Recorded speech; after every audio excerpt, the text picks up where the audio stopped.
All right, ladies and gentlemen, I think we get to do this for real this time. It's Tuesday, October 7th, 2025. How's everybody doing out there today? So here's what's at stake. I know it's a 1-1 series tie between the Seattle Mariners and the Detroit Tigers, but this game will be on FS1 for the first hour, and then it's going to flip over to the Yankees and Blue Jays. Blue Jays have been opening up a can on the Yankees and lead 2-0 in that series. So after the first hour, when that switch is over, we're then going to flip over as far as the TV side for FS2. Obviously, for YouTube, I can't show any of that, but I'm going to give you the play-by-play and everything else today. It has been about a 3-hour delay, so thankfully I had a lot of other work going on to be able to finish and then still cover this game and then get to the Calgary Flames and Edmonton Oilers when that opens at Alberta and Rogers Place tomorrow. So as far as this, I think it's going to be a solo call for me, but to get a chance to shake off some of the rest. So for the Seattle Mariners, they're 90-72. That's how they finished the regular season 1-1 so far. Again, they had the second seed, didn't have to play in any wild cards. Their manager is Dan Wilson. It is Randy Arozarena in left field leading off, and then Cal Raleigh catching, Julio Rodriguez batting third, playing center field. Jorge Polanco is going to move up a spot in the lineup, still play second base. They'll move Josh Naylor down, and still playing first at fifth. And then Gino Suarez in the sixth hole with Dom Canzone. He's a DH today, batting left, with Victor Robles in right field and J.P. Crawford at short. The bench sounds like this: Mitch Garver, Harry Ford, Ben Williamson, Leo Rivas in the infield, and Luke Raleigh in the outfield. Cole Young is off the postseason roster. That young prospect still will get a lot of good burn in next season, and Donovan Zolano. Bullpen arms will be Gabe Spire, Caleb Ferguson as your lefties, and then all righties here with Matt Brash, Edward Bizzardo, Emerson Hancock, Luke Jackson, Carlos Vargas, and Andres Munoz. Jack Flaherty going to get set to take the mound for the Tigers. We'll preview everything for the Tigers when we get to the bottom half portion of it. And let's just roll right into what Jack has. So the numbers in the regular season, not so great at 8-15, 4.64 ERA. Does have 161 innings, 188 strikeouts. You like that there, but he will allow some home runs. He mixes in a four-seam curve, slide, changeup, and sinker. The changeup and sinker are essentially the throwaway pitches, combined only 4% of the time. So primarily a three-pitch pitcher.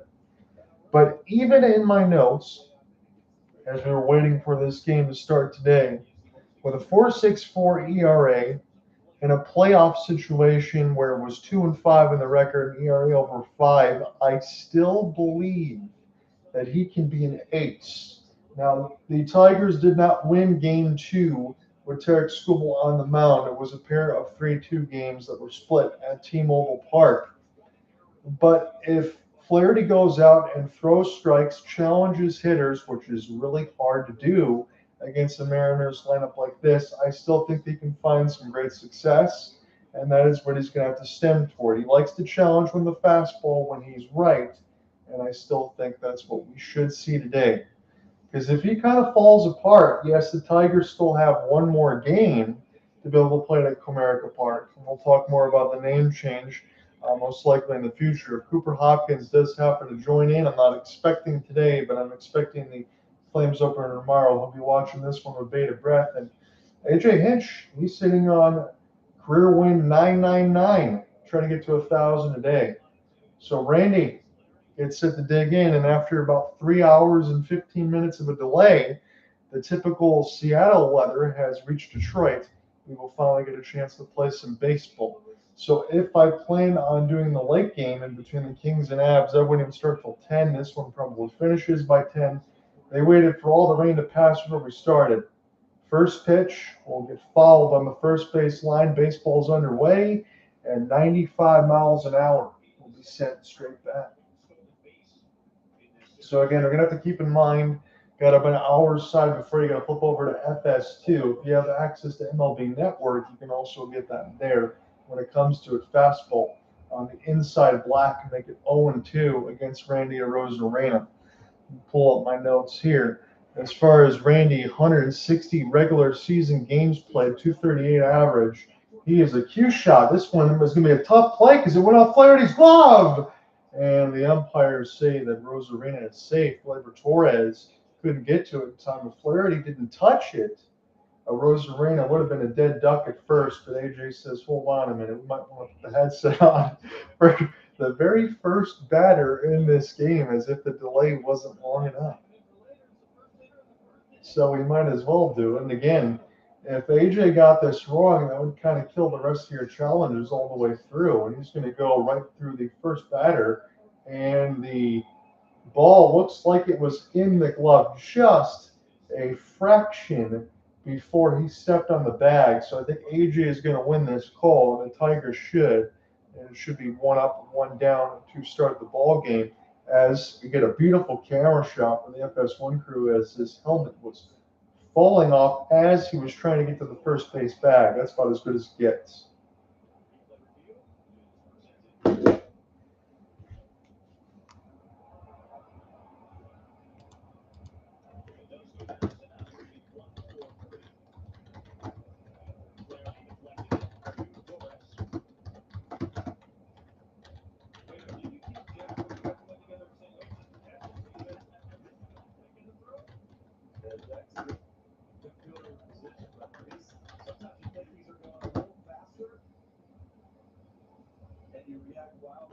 I don't blame any of you, especially if you're Mariners fans, be able to say that they're going to go ahead and get this win today, because you would really expect it, I think, going into this series, that it's got to be that way.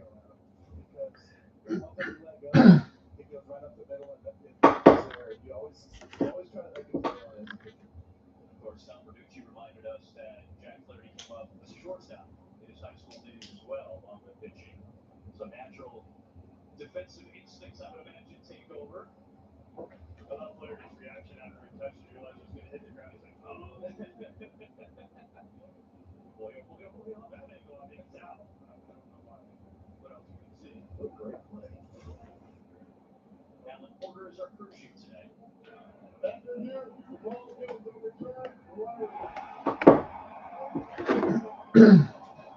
Crew chief Alan Porter, we got enough camera shots there made definitively the right call. Arozarena is out at first. Again, the ball straight up the middle bounces off Flaherty's glove. Gleyber Torres, a beautiful barehanded play, knew that he had to get rid of it in earnest. And Arozarena is out at first. Now, again, admittedly, with this camera from where I'm at now, it's not going to be much of a change. I can't kind of tailor it to anything else on the wall, so we're going to have to make do. Hopefully not too many echoes. Doesn't want to sound like a prison system in here, but big swing for Cal Raleigh, be nothing but a can of corn for Mr. Carpenter, and he makes the catch. 2 up, 2 down here to start for the Tigers at Comerica Park. Now, there was a note on the local Channel 7 here for WXYZ saying that Comerica Park or Comerica Bank was bought out by Fifth Third. So in 2026, you might see Comerica Park named a Fifth Third Park. Would not be my favorite change, but that might be what we get. Julio Rodriguez is the last hope here in the top of the first as we're finally getting underway. A fastball strike at 96, nothing wrong with the velocity. That one on the outside corner. So for Julio, J-Rod, 39% chance to record 1+ RBI. He has been hot of late. That is according to your stat metrics, and a big swing and a miss on an inside fastball makes it 0-2. Hit 267 in the regular season. I might have fluffed up my numbers a little bit, but should be 21 home runs, 62 RBI with about 22 bags. Maybe that's the one I forgot to update. As we're waiting on the 0-2, the orange continues to wave. They wanted an orange out, but again, there was a lot more ponchos more than anything else. Here's the 0-2. Knuckle curve, blocked by Dylan Dingler, but nobody on base. No harm anyway. We'll do it again. If Jack Flaherty can get through this top of the first under 10 pitches, I think you absolutely have to take it, because the one thing you could say, AJ Hinch has made note of it, the beat writers have talked about it, not always efficient with his pitches. And for J-Rod wants to try to make something happen, they're going to say he went. So Jack Flaherty gets done with the top of the first at 8 pitches, and the Mariners go quietly. Scoreless, will go bottom 1.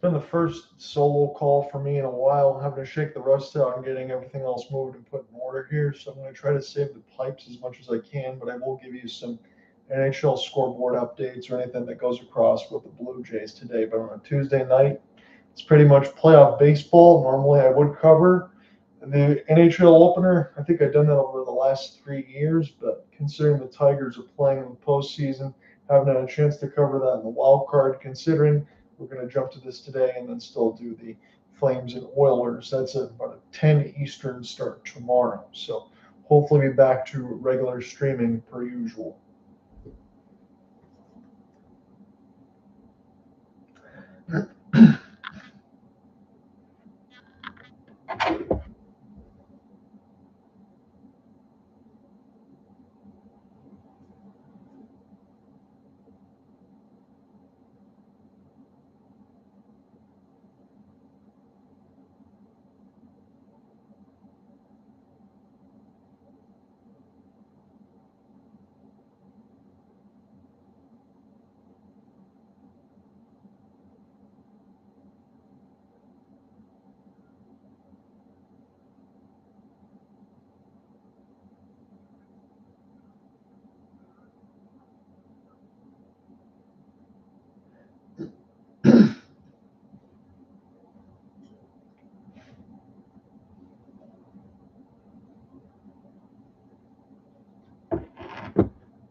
So it's kind of weird on the streaming side over here, considering that I'm not at the home base for what I'm using.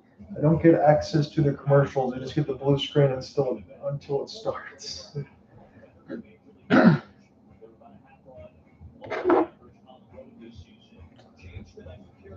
So let's go bottom first. This game is still scoreless for AJ Hinch's squad. They were 87 and 75. Yes, they did blow a 15.5 game lead and lost the division, but they still beat the Guardians in the wild card to put themselves back in the LDS. And last year, when they played the Guardians in the LDS, they had a 2-1 series lead. If they win today, they would have one. You don't want to have that same reverse fate happen to them if you're a Tigers fan. Kerry Carpenter is going to lead it off, play right field. Gleyber Torres at second. Cole Keith is the DH. He'll bat third. It'll be Riley Green, Spencer Torkelson, and Zach McKinstry in left, first, and third, respectively. And then Dylan Dingler catching duties, Parker Meadows in center field, and Javi Baez will bat last and play shortstop. So that is your lineup today as we get set for Kerry Carpenter. The first pitch from Logan Gilbert is up above the strike zone, make it 1-0. Carp, this is a line right to Polanco, no problem, as he tosses it over to Naylor. 1 up, 1 down here to start the bottom of the first for the Tigers. For Logan Gilbert, the 28-year-old righty is 6-6, 3.44 ERA, a 103 WHIP, 131 innings pitched, 53 runs, 50 earned runs, 20 home runs allowed, 31 walks with 173 strikeouts. Now the 6-6, 3.44 is a little bit underwhelming considering how good he is, because when you think about Kirby, Gilbert, Wu, you can mix in Weaver if you want as well. The starting pitching staff is elite. I would expect Logan Gilbert to have a big game. I mentioned at the top of the first, I expect Jack Flaherty to kind of do the same. We had a couple of 3-2 games so far in this 1-1 series tie. I really don't see a reason to be much different unless the Tigers essentially break out of their slumber. And for the Mariners, Dan Dickerson, the radio play-by-play voice for Detroit, always likes to mention, he's exactly right with this, the Mariners hit about 120 points higher on the road. Gleyber Torres line drive past J.P. Crawford. That'll be the first hit of the ball game. It'll belong to Detroit. So he gets a solid single. He takes a fastball right across the middle and throws back up the gut. Now, the one thing that I noticed for Logan Gilbert that's a little bit peculiar is most guys, when they throw a splitter, it's kind of the same MPH as your fastball. But his splitter is a little bit slow, almost like a changeup. Maybe not that much slower from a 95 to a 75, but a 95 to an 81 is a big difference. Cole Keith, right in the hole. Good play by Polanco. J.P. Crawford will just get that tag to second. So they'll go for one, exchange the base. It'll be Cole Keith at first, and the Tigers now have 2 outs. So it looks like both of these teams trying to be aggressive so far. And you know what? That might have something to also do with that rain delay. You want to try to get on the front foot, make sure that you're locked in. I know you can only play so many cards or drink so many energy drinks as far to get ready. This is someone that they need to get going in the postseason. Riley Green, 6 for 20. No home runs, 1 RBI. He's the engine. I know he strikes out a ton, but they got to get Riley. That was 89 right down the chute. He doesn't swing at it. He's not going to get a better pitch here. 258 average in 157 games played, 36 home runs and 111 RBI, but 201 strikeouts. Set a Tigers franchise record, and that's why, because he goes fishing on a sinker that was way outside the zone, make it 0-2. Gilbert also trying to get this done under 10 pitches. He's got count leverage here. See if we can keep this first inning quiet. And Riley Green, that is a miserable at bat, good sir. It's scoreless after one. Gilbert gets an easy punch out. We'll go to the second.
As we're going to get set to come back here, looks like Ryan Adderton is the home plate umpire today in Detroit.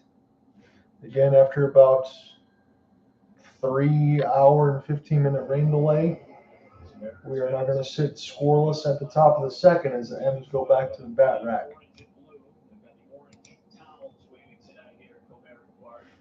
As we go to a scoreless second inning, and Jorge Polanco leads off against Jack.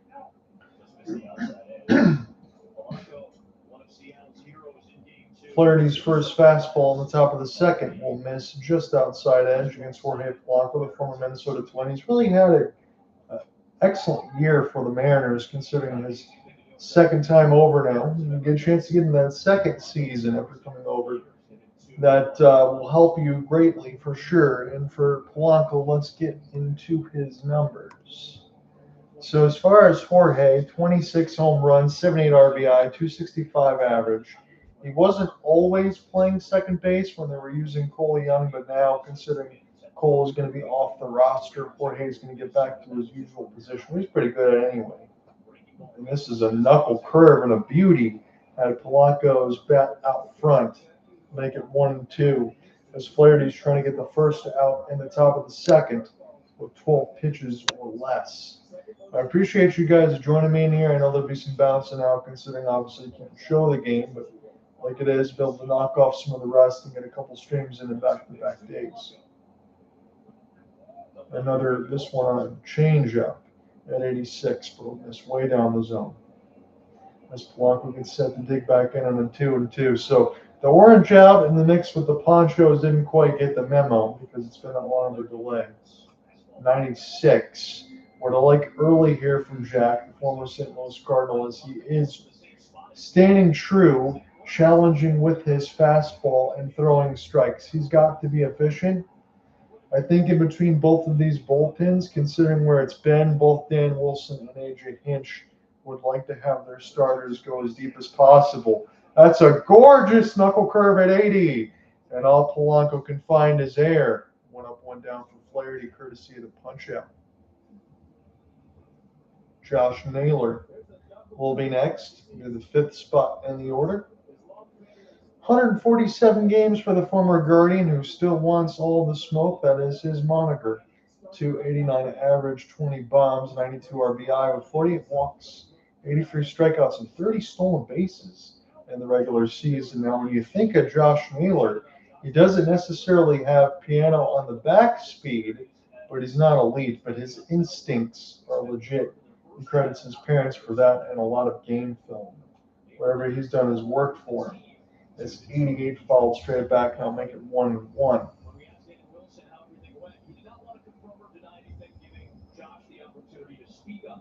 So Josh continuing to wade in. I think they might be talking about an FS1, some of the lineup construction, but I don't think Naylor is going to even worry about that. He's just going to take care of his business. He's still got his former team in the Diamondbacks and Eugenio behind him. Because I love that blue bat with nails on it in the mix. Again, you got Bo Naylor, and then you also have a younger brother on the Pittsburgh side as well. 1-2. It's a good swing to be able to fight that knuckle curve off. And we'll see another one be pitch number 19 upcoming for Jack.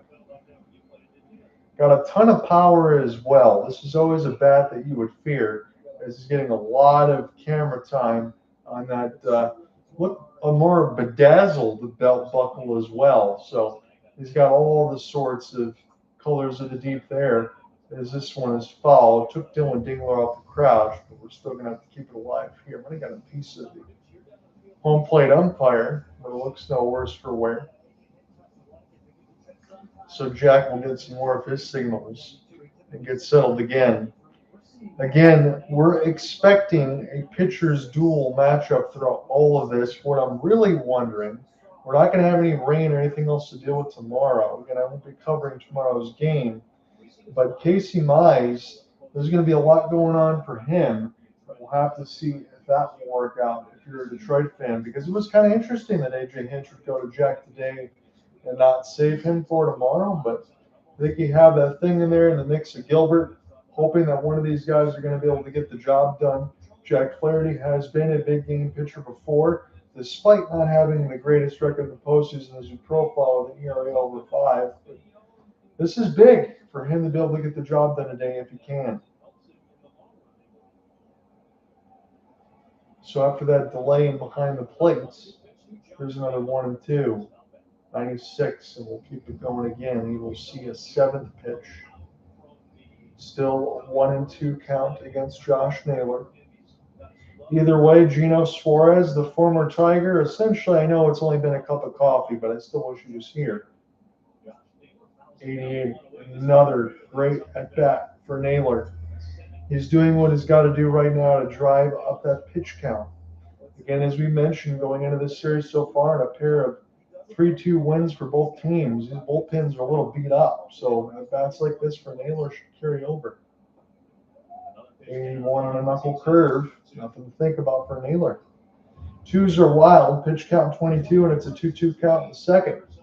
We're scoreless. My name is John Ott. I'm here with you alongside the FS1 coverage. Excited to cover a postseason game with the Tigers.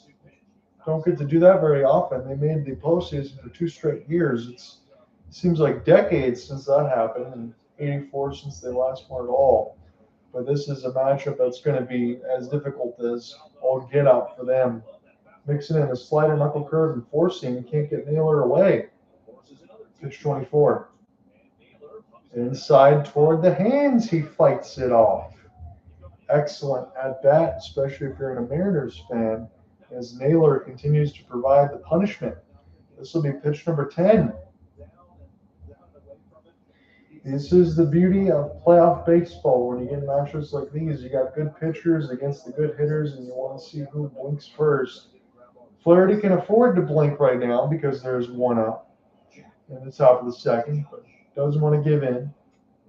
88 reaches out. Flaherty tries to cut it off, bouncing towards Torkelson's glove, and on one knee, he makes the stretch toward the bag and finally records the second out of the second inning. Good at bat for Naylor nonetheless.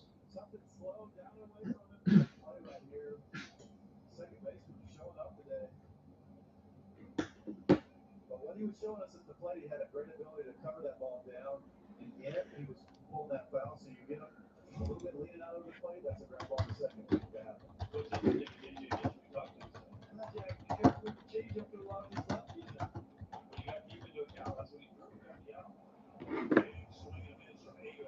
Eugenio Suarez looking for the downs in his first opportunity here in the sixth hole. Is 0 for 1. This series, Naylor and Suarez 0 for 17. That was just updated with 5 strikeouts. Not what you want to see in the 5 and 6 order, but even with numbers like that, in my behest, all I can say is they've got to be due.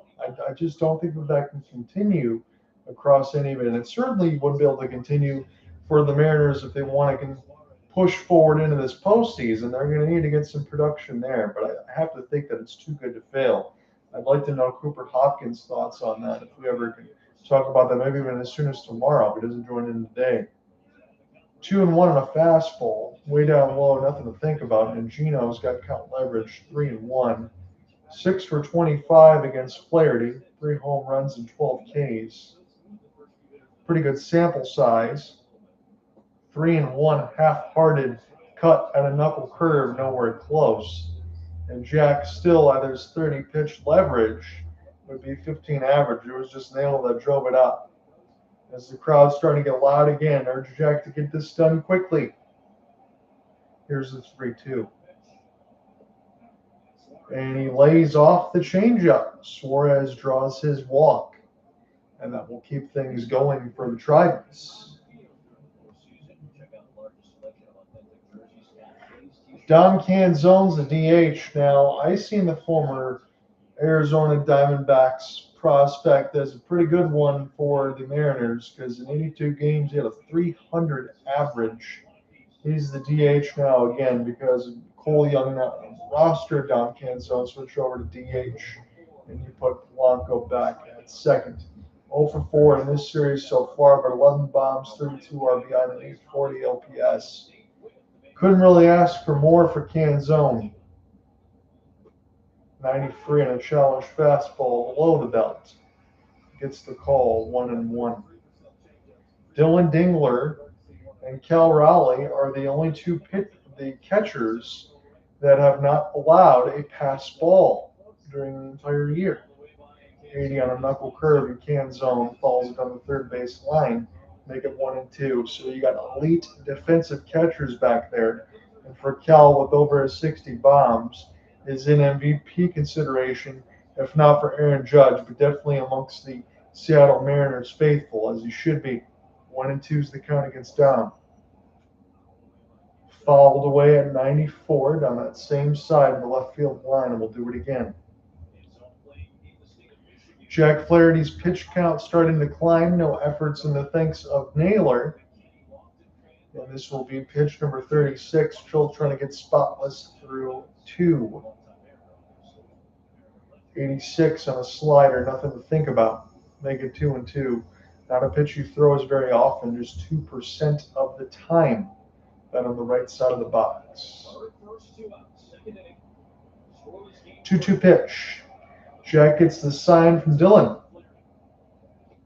Knuckle curve, swing and a miss. He's out of there. Jack Flaherty goes through 2 unblemished. We'll go bottom 2 still scoreless.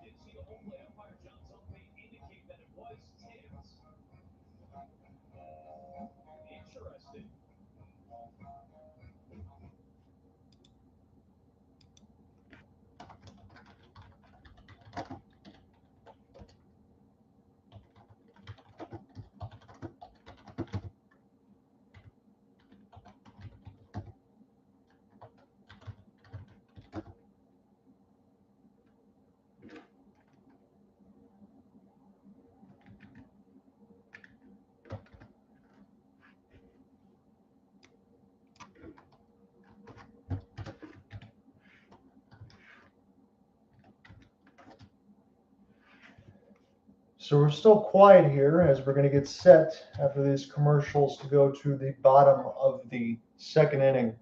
Still nothing ball game. Again, the delay, I appreciate your guys' patience to be able to join in on here. And for you guys that have moved in and out in between the X space and the YouTube side, I'll be carrying you all the way through. I think it is going to be a solo call. And then tomorrow I should be joined by Cooper Hopkins when we go through the Calgary Flames and the Edmonton Oilers when that one opens at Rogers tomorrow. The Flames will open with a back-to-back on the road. They will have Edmonton and then the Vancouver Canucks on Thursday night. Both of those will be 10 o'clock Eastern starts for us, 7 Pacific for him. So I'm looking forward to that one. Normally, I would start with the NHL season opener over the last few years, but since the Tigers are in the postseason, which happens to be a rare feat for them, I want to try to get one of these games in to shake off the rest and we'll hit hockey tomorrow. You see that square on the screen? That's called a QR code. Now, here's how to use it. Pick up your smartphone and open up your camera, right? Point it at that QR code. Now you're going to see right in the picture there that this link pops up, that one right there. Tap that link, and it's going to take you to this deal right now. These kids can last. So getting the play-by-play in the moment. Considering it's a solo call, I'm just going to try to save the pipes until we get underneath the action. I appreciate your guys' patience. But only if you scan the code before the deal ends, all right? So go ahead, scan the code to buy 1 3-month boot kit that you can get 2 months absolutely free. But only if you scan this code before it ends. So go ahead, scan the code to buy 1 3 months. Finally get everything set with the move and the stream and all that too, so should be able to get back to this stuff regularly and then start the Waterford Sharks season on November 1st. So I'm going to get some of this practice in there before that season starts for me for some NHL hockey and enjoy that as well. And hopefully with Alec Nava, we should still be covering the World Series. So Torque going to lead things off in the bottom of the second against Logan Gilbert. Now, that was a longer outing for Jack Flaherty in the top of the second because Josh Naylor had taken him over a double-digit battle. And now the first pitch, fastball, misses up and in against Torque, hitting 240 on the year. If you're a Tigers fan, let me ask you this question. Who is more clutch in your eyes? I know this is going to be a trick question because Raleigh Green is not clutch with runners on base. But Spencer Torkelson batting in the fifth hole, they need somebody to wake up. It can't just be Zach McKinstry, knuckle curve right to Gino, toss it over to Naylor. That one was almost airmailed, but Naylor's got a big paw. We'll throw that up there, step on the bag, and get the easy out. The Tigers 1 up, 1 down here to start the bottom of the second. Now, a quick reminder, if it hasn't already said, if you're just joining in, on the TV coverage, it's FS1. If you do have access to MLB Network, you can follow it there. But after the hour, it will go to the top of the hour between the Blue Jays and the Yankees and flip over to FS2. And that's what I'm going to do once that takes place. Zach McKinstry in the sixth hole. Another fastball high toward the eyes. Make it 1-0 against ZMAC, the Central Michigan product. 144 games played, about 260 average, 12 bombs, 49 RBI. His 19 stolen bases. It's not a ton, but it definitely leads the Tigers. Most of these guys are all single-digit base stealers if they even have anything at all. This is grounded right to Naylor. He'll step on the bag and make the play himself. And Logan Gilbert right now is cruising through the first 5 outs at 14 pitches apiece. So Dylan Dingler, the former Ohio State Buckeye, again, he had a big hit against the Guardians that helped the Tigers ultimately take control of the seventh inning and then win that wild card series 2-1. Now we shift to a best of 5 before we go to a best of 7. Dingler thought about it on a fastball high, but he was strong enough hands to lay off. Just 1 for 18 in the postseason, but that one hit was a home run. 278 in the regular season. Low key to me, I don't know if you guys agree with this or not, but Dylan Dingler was essentially the MVP. I know you had the return of Javi Baez, and that's great. You want to have that with those 2 3-run shots against the Boston Red Sox, which was memorable. But Dylan Dingler kind of came out of nowhere. It's not like Jake Rogers was providing a ton of offense, but they needed it, and he provided it. Show a little ump cam on FS1. As Gilbert gets the sign.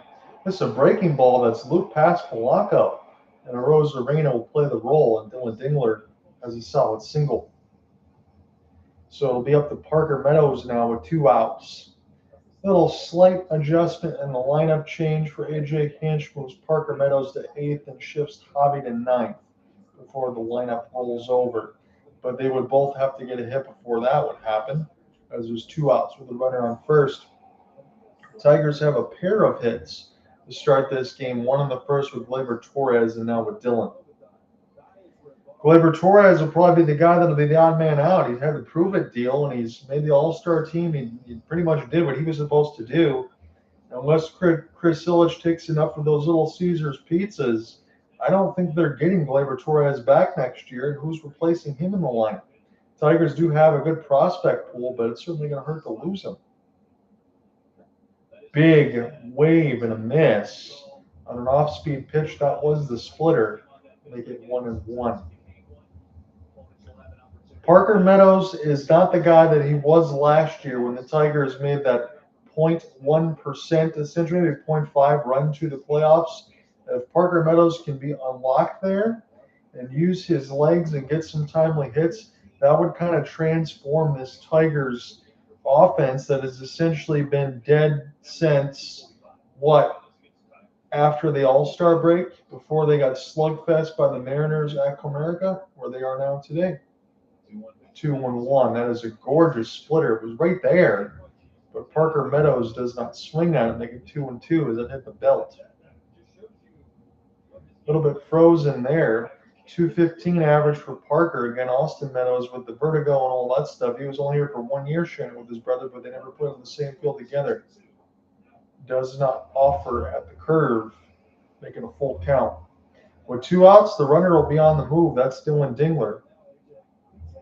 Doesn't have enough speed to go from first to home, but Dylan Dingler is probably one of those guys, if you think of JT Realmuto, that is in the top speed percentile for catchers, probably in the 55 out of 100 percentile if I had to average it out. Gilbert gets the sign from Cal, and they're waiting on the full count pitch. The runner will be on the move. It's a big lead for Dylan. Here he goes. And this one's fouled away on a knuckle curve straight back in amongst the screen, and we'll do it again. If Parker does reach, it'll be up to Javi Baez. And the one thing for Javi is all the off-speed features between the slider, splitter, knuckle curve. If you throw that toward that bottom right third of the box, that is where Javi is usually susceptible. So if we do get there, you don't want to see that runner's in scoring position. It's up to Parker first on a 3-2. He swings and misses on a fastball, so that's a moot point. We're through 2. It's still scoreless. The pitching duel is as expected. We'll come back, play the third.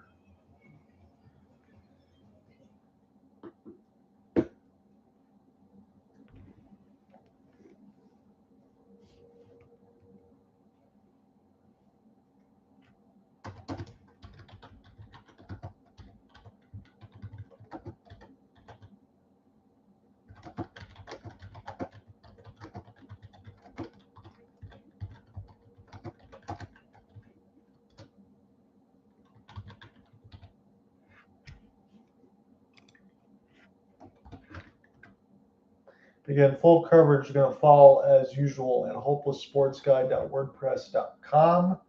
We'll we'll get you the full play-by-play. Again, it doesn't have the commercial stuff, just the full play-by-play of the game and all the other notes.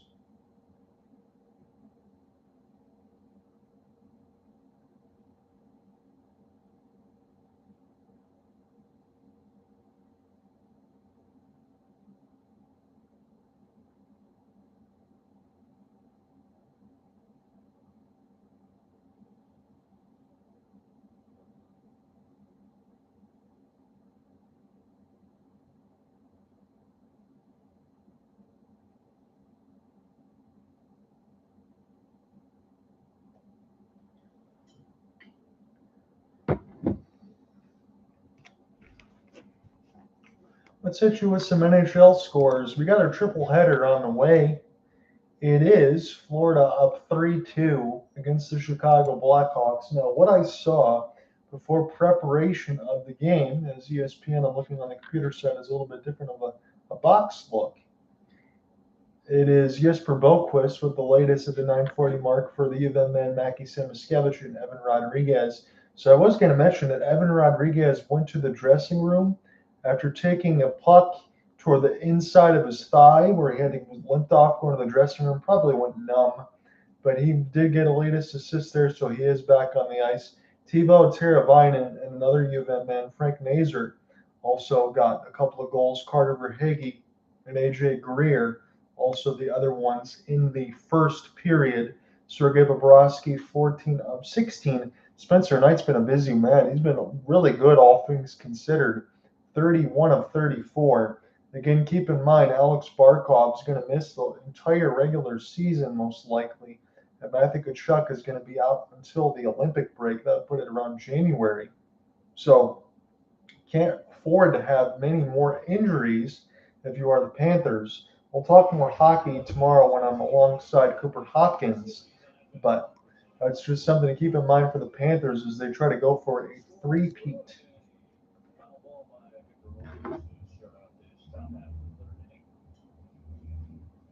So Victor Robles, 8-9-1, gets set to do battle here in the third for the M's against the Tides. He's going to play right field. Again, had a little bit of an injury. I think it was a little bit of a suspension as well for Victor Robles, the former Nat. Just 32 games played, 245 average, 1 bomb, 9 RBI, 3 walks, 26 strikeouts, and 6 stolen bases. He does have good defense, though. That's a great play down the line. This will go down the left field line in the corner. Victor Robles looked like he's not even hustling all the way, but he should get an automatic double. He was just kind of cruise control there. Set that speedometer to where he wanted to. Got an easy double. Put it past Green and Flaherty down the line, and the M's are in business. I mean, that's a knuckle curve that he got inside toward the hands off the outstretch of Zach McKinstry on his tippy toes just past that glove. And that got sent down the line, and it was fair. So good work there for Robles.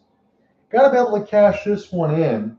Again, Flaherty had a long, tenuous second inning, although no runs have been scored just yet. But again, that was primarily because of Josh Naylor to be able to extend it. The longest tenured M, and J.P. Crawford at the bottom of the order for Dan Wilson's squad is a candidate to likely come through.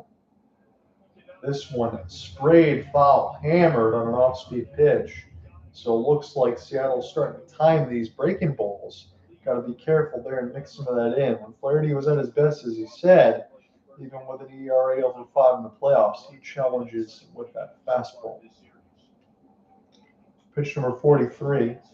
Be sent straight back and amongst the screen, and we'll keep it going at 1-2. Thank you for joining me for this one. Anyone that's bouncing between the YouTube side as well. Again, you got Dan Dickerson on the local side for 97.1 The Ticket. Any MLB app. You can watch this one on FS1. We're getting close to the top of the hour, the 8 o'clock on the East. It's going to flip over to FS2. 93. This one's going to drop in front of Green. Robles gets a late stop sign.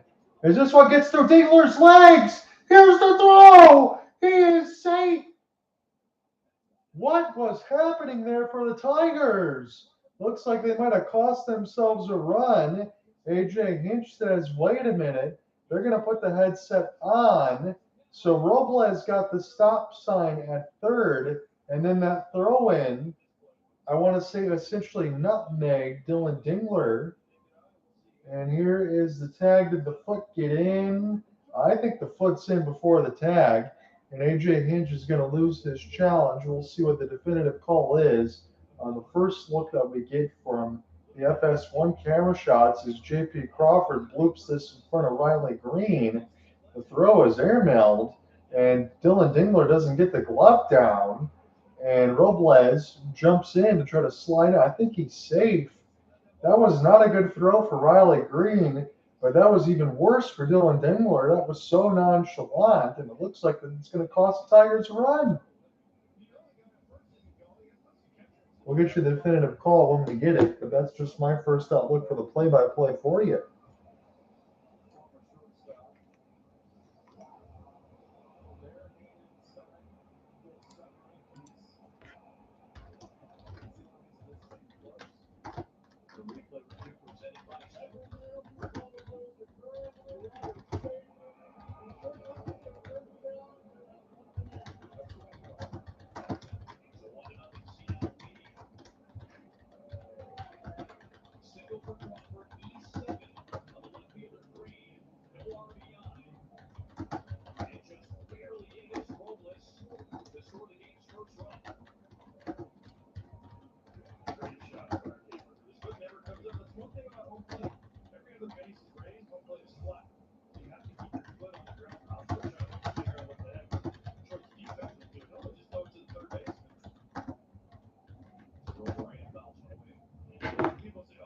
So here's the call again as we had it. The runner is safe and Robles, and Adrian Przinski had made a great point. You talk about Detroit's defense and mentioned how poor it was. Riley Green gets an error on the throw, then gets past Dylan Dingler, doesn't close it down, and this one gets across the middle now for Arozarena. They're going to try to send J.P. Crawford. He's going to score. It's a 2-0 lead for the Mariners, and all of a sudden now, as we talk about, when you get your offense away from T-Mobile Park, they get ignited, but it looks like the Tigers might have ignited their pilot light. Boy, oh boy, that is not what you want to see if you're a Tigers fan. Definitely happy for Cooper and the M's, as I wanted to see this matchup. But again, this is a pitch that Arozarena went down and got. It was a knuckle curve right back up the box and away from Baez and Torres, and it's a 2-0 lead for the M's. But that first run should have never scored at this point. That's good hitting for Arozarena, and it's a 2-0 lead for the M's.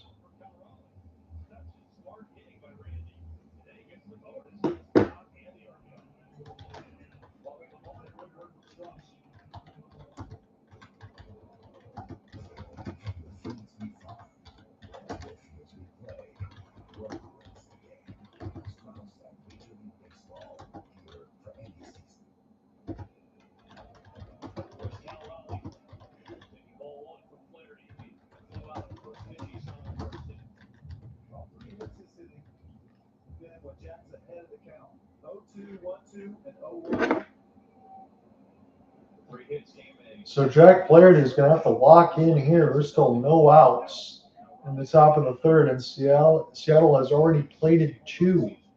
It's a 2-0 count as a knuckle curve misses in the dirt. Talk about Cal Raleigh.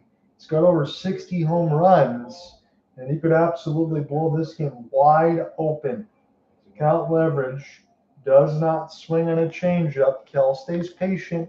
Going to try to just move that line across. 60 home runs, 125 RBI, a 247 average for Cal. The big dumper, as he's affectionately called. Waits on the 3-0, 94. An obligatory take and a fastball in the black, make it 3-1. Now, if the Tigers lose this game and go to a 2-1 series deficit, it would not be like last year. But I just don't see any way, as you get a quick toss over. No problem for Arozarena as he touches the bag with the up glove. But I just don't see a way that Casey Mize is going to be able to go into tomorrow at Comerica Park and reverse the fortune. They just don't have that pitching staff leverage right now. 3-1. Cal will take his walk. So it is 4 straight base runners here for Seattle. They've already scored 2.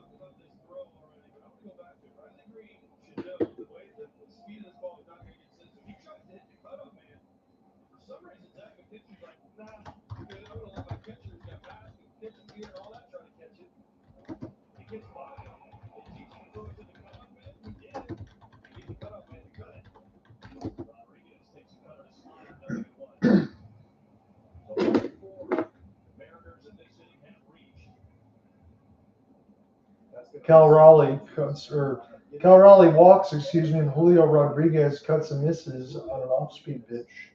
Make it 0-1. 92 on a fastball. The velocity started to dip a little bit here for Jack. Make it 1-1. So with a walk and still 4 straight base runners and no outs, Jack Flaherty probably going to give up a couple more runs here. Got to find a double play or something to hold on to here, some sort of hope. Make it 2-1. Brent Herter now starting to get warm, and we're still in the top of the 3rd with no outs. That was the last thing you'd want if you're AJ Hinch. We'll use a disengagement. Still got 1 more per batter here as Jack Flaherty steps off the mound and wants the signs again from Dylan. 0 for 1 is Julio in this game so far with a strikeout in the 1st. 95 on a fastball, try to get extra, but it wasn't close. Make it 3-1 as the crowd's starting to get very silent here at Comerica Park. And this is giving me Cleveland vibes from last year. Not feeling so great. 3-1. 95 in the honey hole, but Rodriguez is late. Make it a full count. Again, runners aren't going to be on the move considering there aren't any outs. Unless Dan Wilson wants to get a little crazy. That was a challenge fastball, and Julio was late. 3-2 to J-Rod. He swings and misses. Gigantic strikeout for Flaherty. He needed that badly. 1 out now in the 3rd.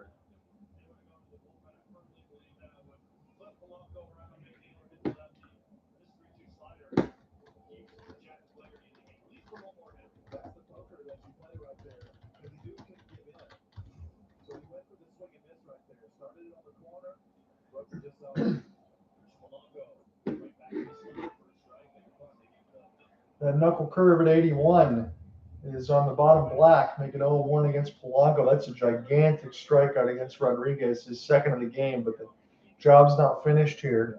As Kobe Bryant would like to say, against Jorge Polanco, does not get the call. That wasn't close enough anyway, as the home plate umpiring has been pretty good so far in this game.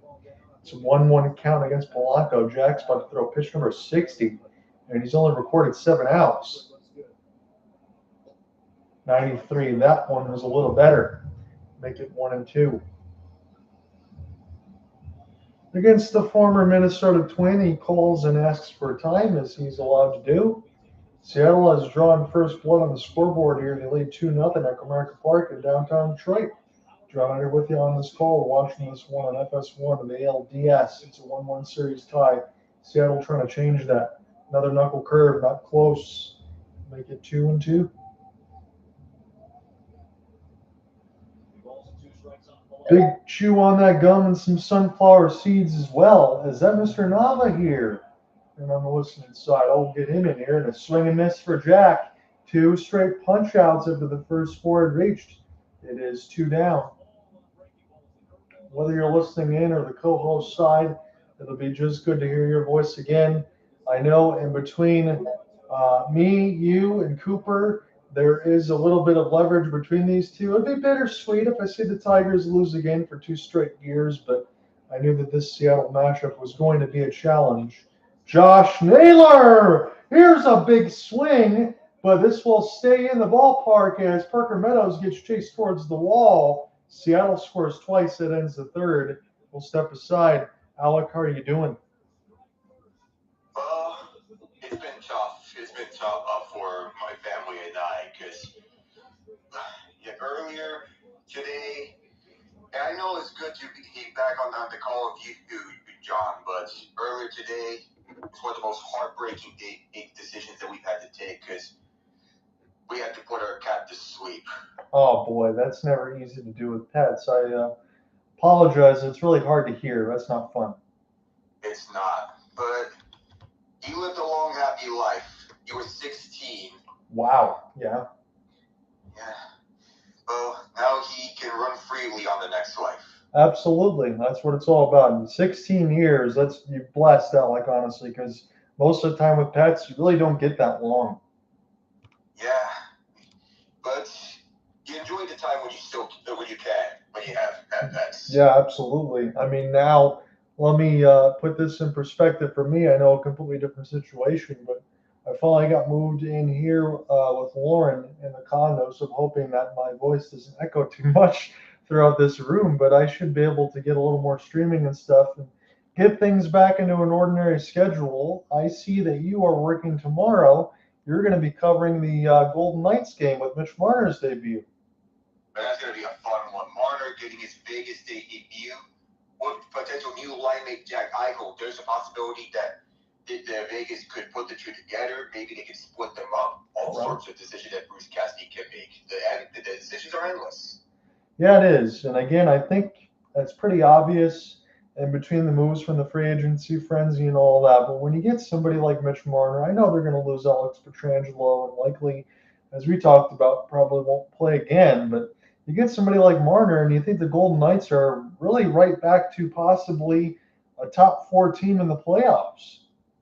And for Florida, I know it's tough to lose Kachuk and Barkov, but even for that, Vegas could very well be the team to beat in the West. Yeah. Though we can never count out Edmonton as long as they have McDavid, Draisaitl, and Bouchard. But Vegas is really putting them a run for their money. What did you think of, as we're in the middle of the commercial break here, of the Connor McDavid bridge deal? That was a shocker. But because we were expecting $20 million per year when Kaprizov signed $17 million per year, but the fact that he got the same exact cap hit as this current deal, 8 years at $12.5 million per, that he got that is an insane discount compared to what many were thinking of, John. Now, 2 years isn't a lot, but this deal screams, get me the best team possible. I want to win a cup here in Edmonton, and if you do give me the best team possible, I'm staying. Otherwise, I'm out.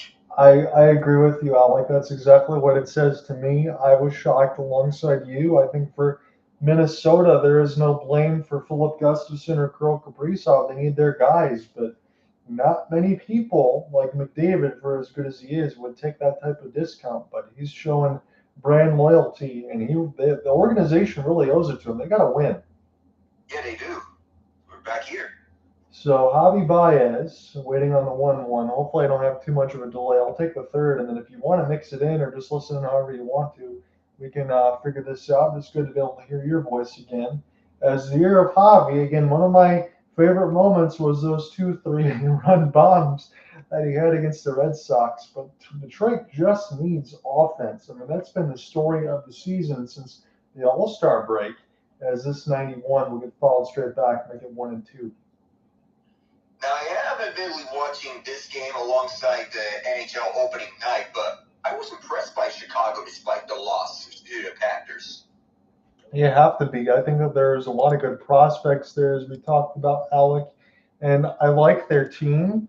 Maybe they're not as far along as Javi Baez will pop this up to JP Crawford, 1 up, 1 down.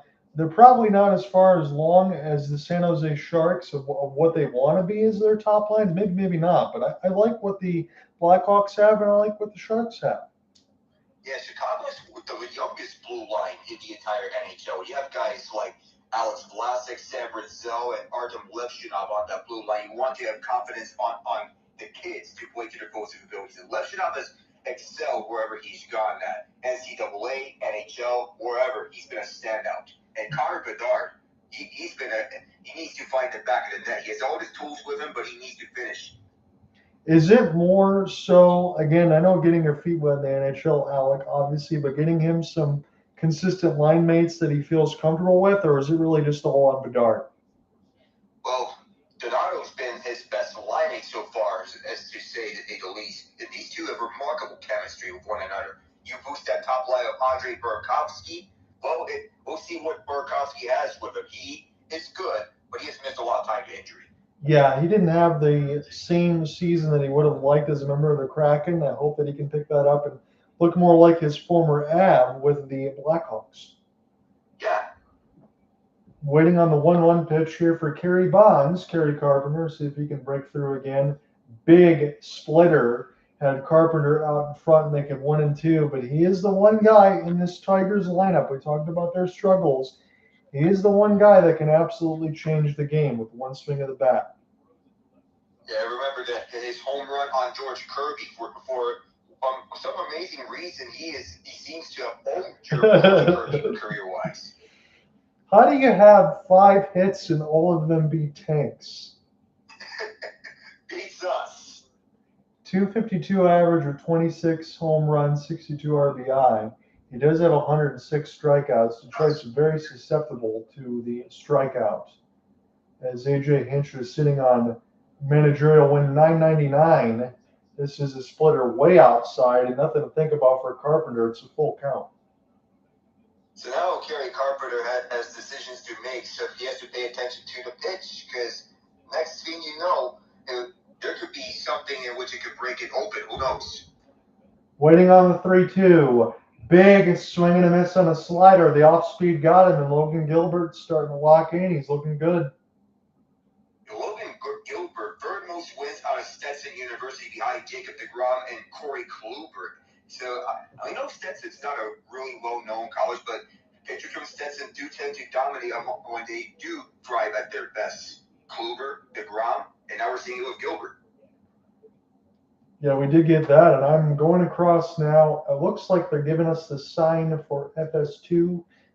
From where I'm at now, considering being alone in the condo, and I'm sharing the parent side of the cable, as long as the stuff doesn't move to MLB Network, we should be good to have everything with the data. It's free, it's unlimited, so hopefully no surprises on the cable bills, because I'll be paying bills and being an adult for the first time in my life, so there'll be some changes, but we will get all the streaming and everything else in order. It's exciting times. Yeah, no worries about that. I have the MLB Network side ready in just in case. I appreciate you, Alec, as it's 0-2 count against Gleyber Torres. That one spiked way past Raleigh, but there is nobody on base. Make it 1-2 against Gleyber Torres. Alec, I'm going to ask you in your humble opinion, no right or wrong answer, I just want your thoughts. Gleyber Torres signed a 1-year prove-it deal in Detroit from the Yankees. He became an all-star. Again, 16 home runs, 74 RBI. He's been very good. I don't think he's coming back to Detroit. It's going to be tough because he signed that prove-it deal with Detroit. It's going to be tough to go in contract negotiations if he were to stay or if he's going to go, because prove-it deals normally lead to the player signing a big deal elsewhere. But we'll have to see. Still waiting on the 2-2. And Logan Gilbert's pitch count is in excellent shape.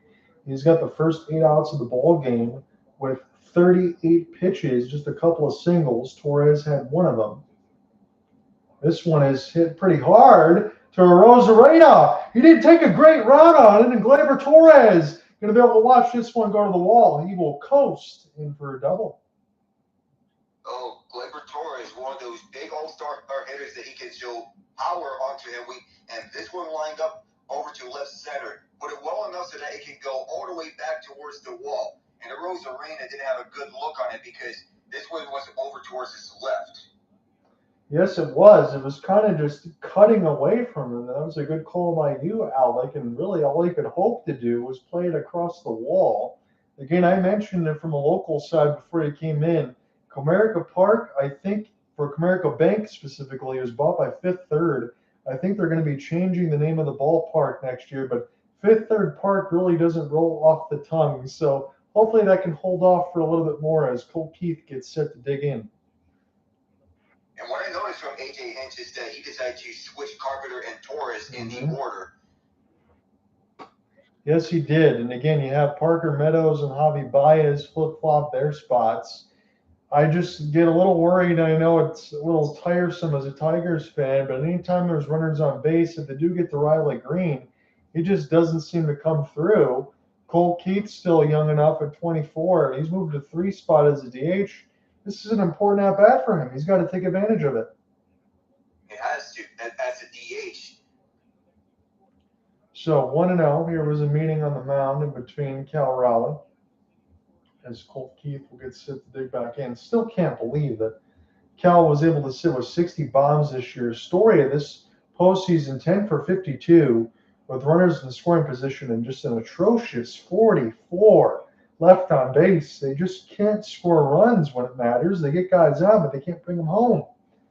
Here is the 1-0. Go ahead.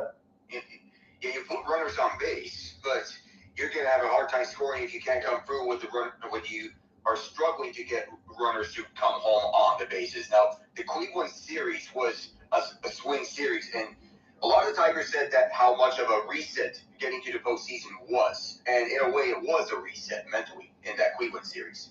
Yes, it was, but you make the great point of for the runners in scoring position for Detroit. It's kind of like when you're waiting at the airport. You're waiting for that baggage claim and the bags to come out of those tunnels, and they just never arrive. Eventually they'll come. Eventually, you're hoping it turns around for Detroit, depending on if you're a fan of either team, as it's a 2-1. Off-speed pitch misses for Gilbert. And Keith's got count leverage. See if he can come through. Cole Keith! Here's a swing, but it's going to be right to J-Rod. Just shy of the warning track. And that will set it aside. Gleyber Torres one more time stranded at second. It's 2-0 after 3. Mariners up.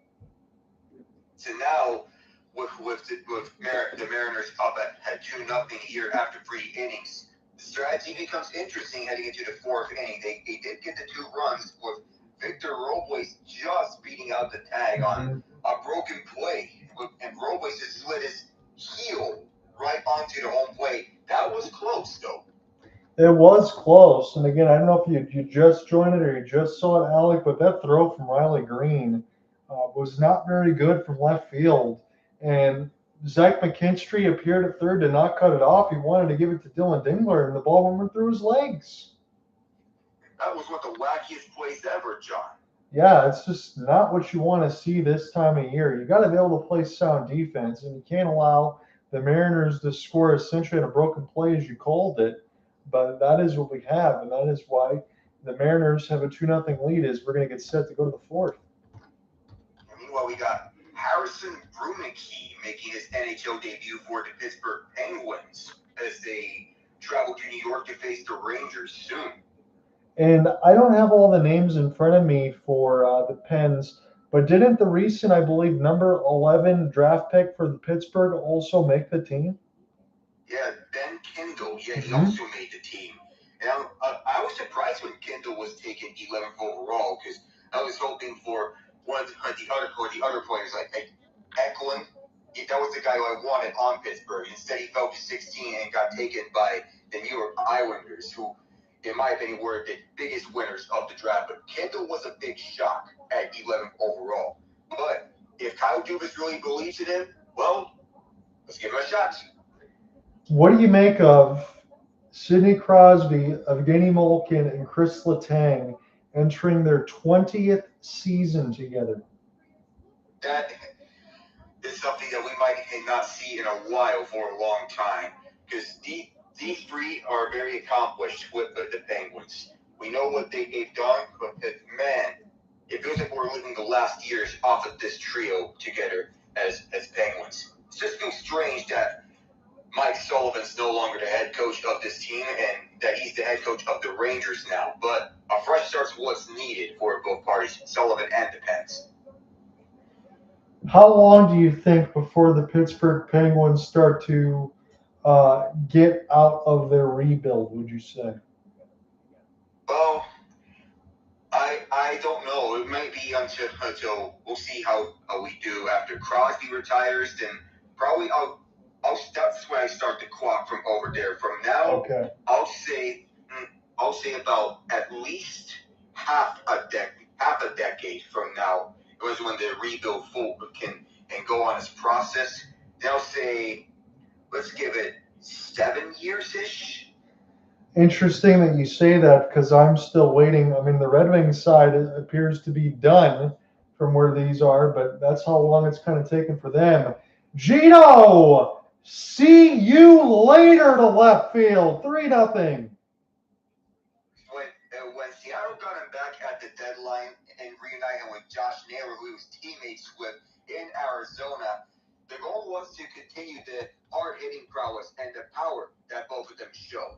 Gino continues to show that, and he's done that again throughout the season.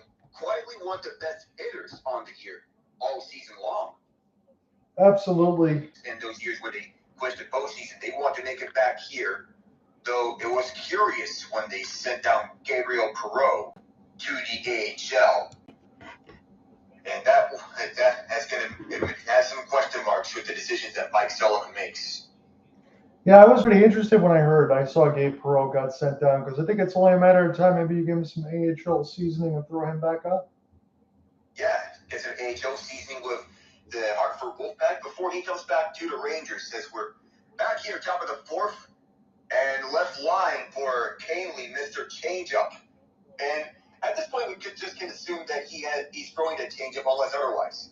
Yeah, go ahead and take the rest of this top four, Alec, and then we can continue to move how you want to. I'm all back good to go, so I'll back you up here. All right. Good to have you back. As Canely outside, and what do you know? Meanwhile, Vladdy Jr. has another home run against the Yankees. Well, you know how Pedro Martinez used to say to call the Yankees my daddy? I have to just call the Blue Jays are just destroying the Yankees. My goodness, it's not even a contest. I covered Game 2 of the series. This is Ball 2 upstairs. I covered Game 2 of that series, and oh my goodness, that wasn't even close, even for the Yankees making this interesting. But you have that historic outing with Cam Schlittler if you're the Yankees, and then you get blanked. All three, by the way, you get blanked by Trey Savage in his first career postseason start, fourth in the MLB. Yeah, I don't really know what to say, but again, you can talk about MVP, as you mentioned, with Cal Raleigh or Aaron Judge, but I mean, you take Aaron Judge off that team, I don't think the Yankees are much of anything from what they've shown you. That's why he's got to get MVP. Well, it's going to be close, though, because Cal he'll just put up the greatest season ever by a catcher in MLB history and switch hitter, and that alone deserves all the respect from the MLB world. Judge, we know his hitting prowess. His defense is the most underrated part of his game payoff. And Crawford did not go. He's going to go to first base. They checked his swing, but I didn't see him reaching all the way. That was runners at first and second.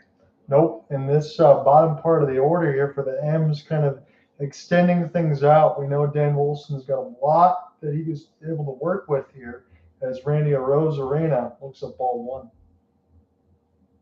You inherited, if you're Seattle, and if you're Dan Wilson, you're inheriting a team that already has talent around with you. You just got to get the offense to turn around, as that pitch was not even close from Randy Arozarena, the most noted playoff performer that they had got from the Tampa Bay Rays when they got him last year. Yeah, I mean, Randy Arozarena, when it comes to postseason, turns into an absolute animal. You're able to see that in a couple of games. I think a couple of years ago that we covered in between Tampa and Texas when he was still on there. And Canely's going to have to start throwing some strikes. Yeah, because his pitches are not even close from how he's throwing these changeups. He's got to find that strike zone.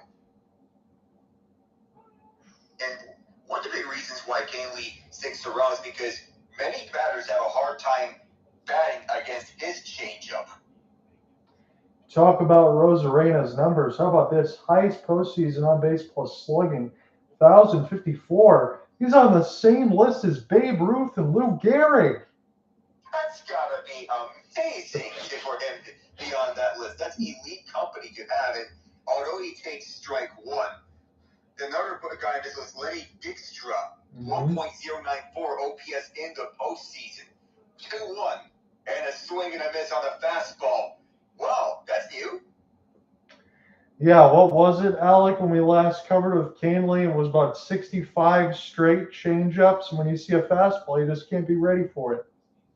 Oh, that's when people are confused about this, because we assume it's changeups, as there's another full count.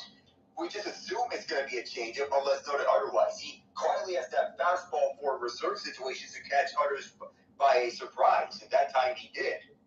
Yeah, and you got to be able to do it because if you're only a two-pitch pitcher and you got one of these guys sitting on something, you got 86% for a changeup, 14% for a fastball.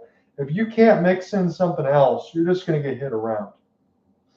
And as this ball exits onto the stands, we're just going to do this again. 86% changeup, 14% fastball. So as you noted, a two-pitch pitcher is using a changeup most of the time, but can stick a fastball every so often. Yeah, it's absolutely wild. I mean, the last guy I think that can do that as a starter is Christopher Sanchez for the Phillies, and you don't really normally see two-pitch pitchers have a lot of success. As the timeout is called, what is happening to the Phillies? They have not been having success at home in this postseason, and they're just 1-5 at home in the postseason ever since Game 6 of the NLCS. And I saw a very strange quote, Alec, as it looks like Arozarena, he goes fishing. Yeah. Speak of that strange quote, what is it? Nick Castellanos, former Tiger, was essentially saying that he feels like the fans are starting to turn on the Phillies and they're just not comfortable. Well, Philadelphia is one of the most passionate sports cities in all of the United States. So if they don't see success, of course they're going to be frustrated. And this one on the ground up the middle for a base hit. Canzone is going to be waved home to score, and it is 4-0. I thought for a moment he was going to be held, but no. 4-0 now. You have the Geno tank, and then you drive in for Cal Raleigh. And I talked about it before you joined in. We mentioned on the Detroit Tigers radio play-by-play with Dan Dickerson that the Mariners hit about 100 points higher away from T-Mobile Park. And considering how early the Tigers went into their bullpen, and make no mistake about it, Seattle's had to use a lot of their same arms too. This is a disaster for Detroit. They cannot let this get away from them, because if they do, then it could get ugly fast. Now, I'd be curious to see what the pitching matchup is for Game 4 tomorrow, but could there be the expectation of it being Bryce Miller up against Casey Mize? Take it away. You're going to have a good call here. Here is Julio over to left field, and on a sliding grab is Riley Green to stop Julio from doing any further damage. And we go to the bottom of the fourth, and while Seattle gets another run in, that's only that for the top of the fourth. Julio Breton, but cannot reach the warning tracks. That was a good sliding catch there. And to your point, Alec, before that great call, you had the mix of maybe a Weaver situation for Seattle against Casey Mize, and AJ Hinch elected to go for Flaherty for 3 and Mize for 4. I'm not saying it's the wrong move. I just don't see any situation where Casey Mize, still relatively young in his career, in a pressure postseason, able to lock down the Seattle lineup. I mean, there's a reason why, with the 100-plus win season they had in 2001, I know they never made a World Series, but this is the best team they've had since that one. We could very easily see that there could be a realistic possibility that there could be an ALCS between the Blue Jays and the Mariners. That could be an exciting one to watch, with the Blue Jays' ability to keep putting the ball in play up against the Mariners and their elite pitching staff, and Cal Raleigh and Julio Rodriguez.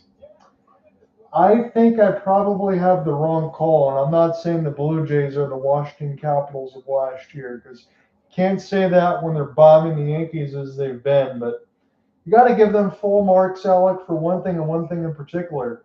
They went out and got Shane Bieber. That was the right decision. It was a high-risk, high-reward move for them at the deadline, that they're banking on his recovery from a year-and-a-half absence in the MLB. I'm sorry, I'm just speaking hockey because it's opening night over there. But nonetheless, you get Shane Bieber, you already boost a pitching staff that features Kevin Gausman, and even though Jose Barrios and Chris Bassett are still healing up, Trey Savage has been a revelation ever since he was called up all the way from single A. That's impressive. Yeah, the Blue Jays have looked good. Again, you talk about, as we just mentioned with the Mariners, and their lack of success, but they got it now. The Blue Jays, you might be able to think of the same thing. That's going to be two franchises in Seattle and Toronto that are very, very hungry, and one of them will get to go to the World Series most likely. So it's pretty exciting. You know that screenshot when it's Tom Brady next to Blake Bortles, Nick Foles, and Case Keenum? It feels like if we have Dodgers, Brewers, Blue Jays, and Mariners, it feels like we're just seeing visions of that screenshot with the teams that have success, and then you have the franchises that are hungry for a World Series title. Well, the Blue Jays last won it in '93, so I get their hunger. I think that's a great call by you, Alec, and that's kind of what I was punching the button for as well. It's really nice to see some different teams in the postseason, with the exception of the Dodgers, because until you knock down the champions, I don't think they're probably still the favorites. I think we all said that going in. I think you and I, from the very beginning of the year, were thinking that we could see a Dodgers-Yankees rematch. I just don't think we really penciled in the Blue Jays being this good, because they kind of came out of nowhere. Yeah, nobody did. Everybody had them at 4th, 5th in the AL East, but nobody saw this breakout coming as we have a 1-1 count quickly to Riley Green. But the resurgence of the Blue Jays is impressive. It's not just the pitchers. You think of Vlad Guerrero Jr., you think of Alejandro Kirk, and 36-year-old George Springer, who was listed as an offensive player and not a DH with Toronto. 1-2 degree. Yeah, Springer has been absolutely ridiculous. And another thing, as you mentioned, alongside for Toronto, they're able to get that contract extension done with Vlad, and it looks like he's going to be a Blue Jay lifer. That's exactly what you want. Yeah, you want to keep him for as long as you can. 2-2, as it was spiked to the dirt. Logan Gilbert's still going as he's closing in on 50 pitches. He's at 47 right now. I have 3 games all at the same time. 2 to the 2 postseason baseball games and the Penguins.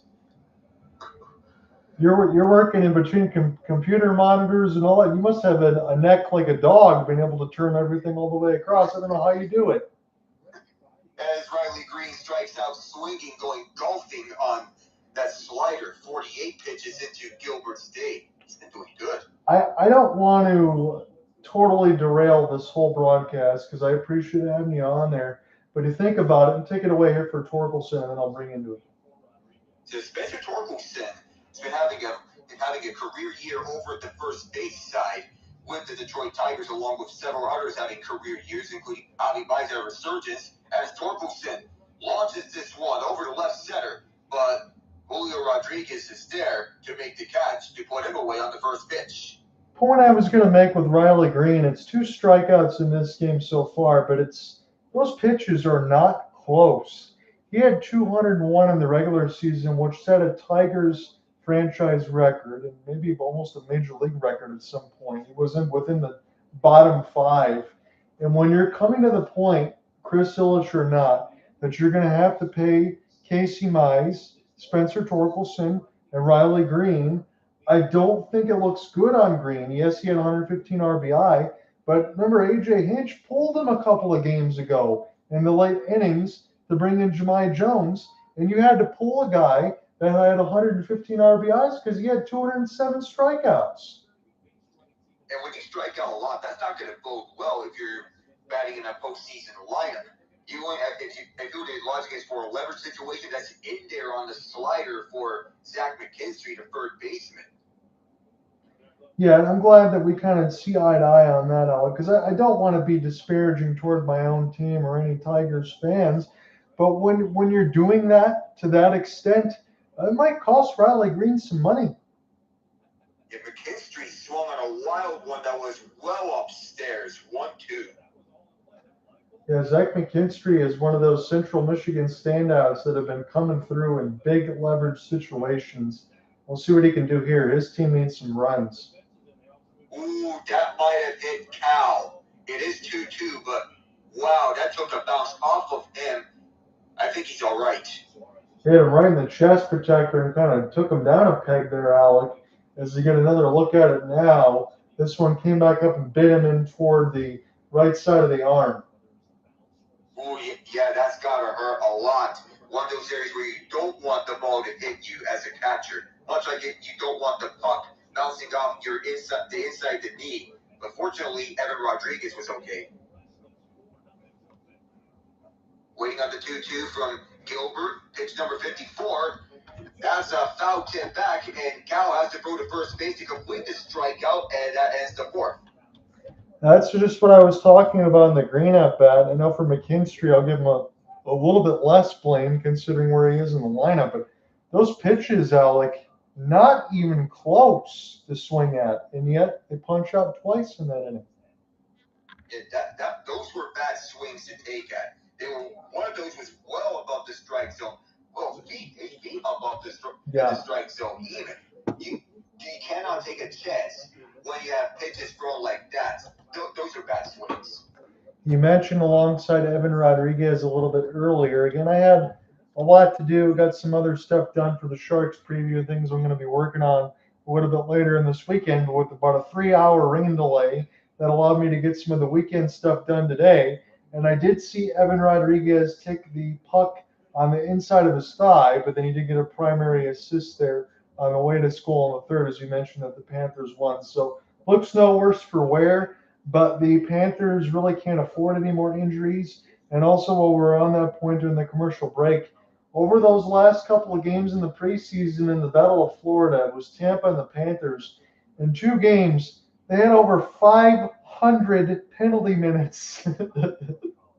Well, we need to have a discussion about the Department of Player Safety because I know it's the Battle of Florida. It's getting ugly over the preseason. But to have this go on the preseason to the point where there are players who are trying to deliberately injure others, what is going on with player safety?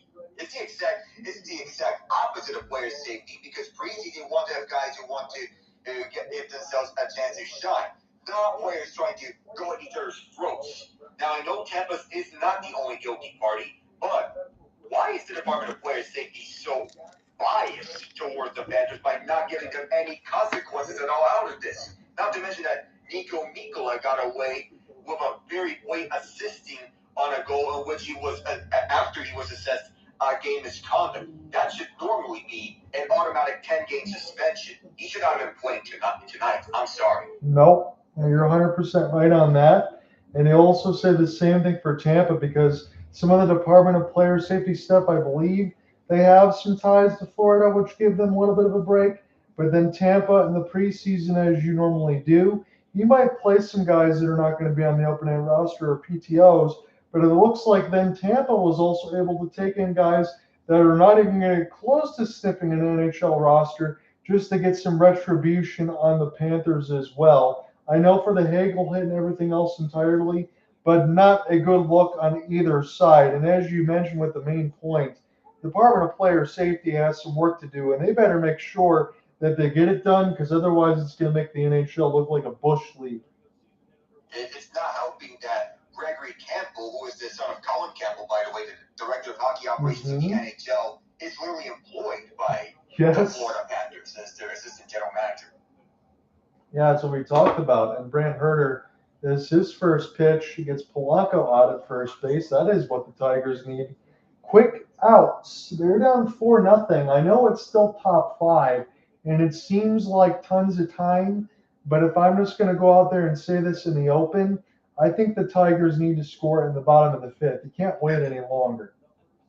Yeah, you must at least get some run-ins here because you're down big. You cannot wait until later in the game to strike because Seattle is making their mark here with their runs scored, including that home run from Gino. You need a pushback from anyone. Javi Baez? You knew what it was going to be. And again, we know about the catastrophic collapse in the postseason, but they came back and still beat the Guardians. They had a 2-1 series last year at this point. Naylor has a ton of stolen bases, but doesn't run all that well. So Herter efficiently gets 2 outs and 4 pitches. But you're exactly right. They got to find an answer somewhere and string runs together. But the problem is that has been the issue for over half the year. That has been. So going over to Josh Naylor, now you mentioned him, I'm actually surprised that he has all these stolen bases in his first year with the Mariners because he's not really one of the better base runners in the MLB, but the fact that he has all these stolen bases, that's surprising. He doesn't have piano on the back speed, but he's got 30 bags, Alec. That's outrageous. Yeah, 30 bags. Amazing. For a first baseman, you don't normally see that. Gino Suarez was just under 50 home runs. He's got one in this game and a walk. Again, he only had a cup of coffee with the Tigers, and I was about to say that before I hit the surge protector. Not going to happen again. But that was the home run. It's now a 2-1 count leverage. There's an off-speed pitch, misses down and away, and Herder going to try to get a perfect fifth inning. See what he can do here on this 2-1 as he gets the sign from Dylan Dingler, and Suarez went with it. He followed it straight back, make it 2-2 on a changeup. What a year has been for Dylan Dingler at catcher and emerging as the primary catching option for the Tigers. Yeah, I kind of wonder where the Tigers would be without him, because when it was the former GM and son for Alex Avila, that was the last guy that was there. But Dylan Dingler, the former Buckeye, he's been exceptional. And Herder, that's what they needed. A 1-2-3 fifth. And just 9 pitches nonetheless. So that's a way to not exhaust your reliever's arm so that he can earn himself another batter or two over at the 6th inning when they continue on to there. Nice job striking up the side. You're exactly right, Alec, because the Tigers are at the point in this series where they're going to need to go ahead and find some outs, and Herder's probably going to have to come back out there in the 6th. And then you can't. I think it was Kyle Finnegan pitched 4 of the last 5 days, so hopefully you won't have to see him. You probably won't because of the score line, but him and Will Vest and a lot of those guys, they need to rest.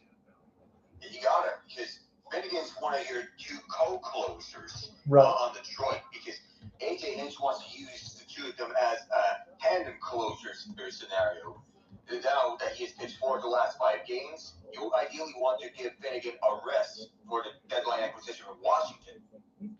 Can I finally ask you this now, Alec? I know it's been a while since the MLB trade deadline, and I had a lot to say. You weren't on the broadcast at the time. I know Ian was in here. I think Cooper was in here as well. But I kind of slammed the Tigers for going bargain basement shopping during the trade deadline. I know they didn't get Gino Suarez. Kyle Finnegan was a good pickup, but guys like Charlie Morton and Chris Paddock's not even on the roster. Some of them have been DFA'd. I wish they would have went and got somebody of significance. Which makes me wish that you guys got Isaiah Kiner-Falefa from us, but the Yeah. Pirates never negotiated a deal for IKF in any return. All you did was waive him, and then he was picked up off waivers by the Toronto Blue Jays. IKF would have been ideal in a spot if you were to have a platoon partner with anyone else. Yeah, I was just really disappointed in the way they went out at the deadline because I'll just be honest here.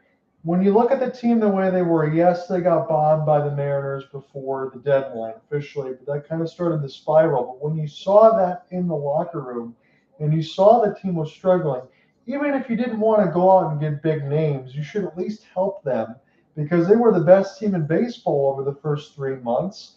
And I think when you send a message by not going out and getting somebody and significantly adding, you're telling the guys in the locker room, Alec, that you don't believe in them. Ooh, it's frustrating because you want to add players over at the deadline to get impact pieces. I mentioned IKF. One pitcher that I thought would have worked better off and over some of the guys you mentioned, Paddock, Morton, would have been Andrew Heaney, who's on a 1-year deal with the Pirates, and Pittsburgh didn't trade him for anything at all, which is weird because you trade David Bednar, but you don't trade any of the players who are on 1-year deals. IKF, Heaney, Tommy Pham. Yeah, that doesn't make sense because those are the guys that you're trading because you don't want to lose them for nothing anyway.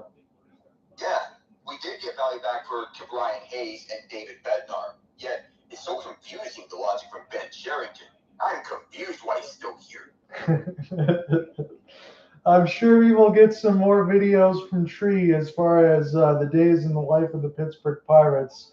I feel sorry for you, my friend, but I can't say much for the Tigers either because they've been a franchise for a long time and hasn't had much success. But at least you got Paul Skeens and Libby Dunn commercials. At least. 1-1 is the count against Dylan Dingler. Trying to find some offense somewhere. Logan Gilbert, Alec, he really hasn't had much to do. He's been cruising so far, only throwing 57 pitches. Yeah, so far he's been cruising, and by the rate that he is going, if he continues like this, we know there are pitchers that can go on for extended innings. Usually we've seen him for at the maximum 6 innings, but if he goes on like this, maybe he can earn himself a 7th. That was a rocket right in the camera roll, right next to Tom Verducci with the microphone. Heads up over there. Gotta see if he's all right. He had to duck. And thank goodness it didn't destroy any cameras. Yeah, those cameras about 10,000 a lens. As that knuckle curve misses high, Dylan Dingler now has full count leverage. He is someone, again, in both catchers, we talk about Cal Raleigh and Dylan Dingler, the only two in Major League Baseball to not allow a pass ball. But Dylan Dingler is someone that can also work the count. We'll see what Logan Gilbert does here on the full.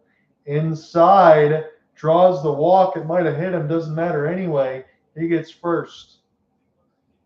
When you're talking about two of the best defensive catchers remaining in the postseason between Dingler and Raleigh, the numbers do back it up. And Dingler, it almost came close to his elbow, and even though it was either hit by pitch or inside for a walk, really didn't matter that much. Dingler's a good eye at the plate.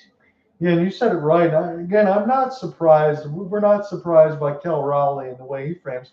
Here's a bunt for Meadows. Throws it over. Great play to get the out at first.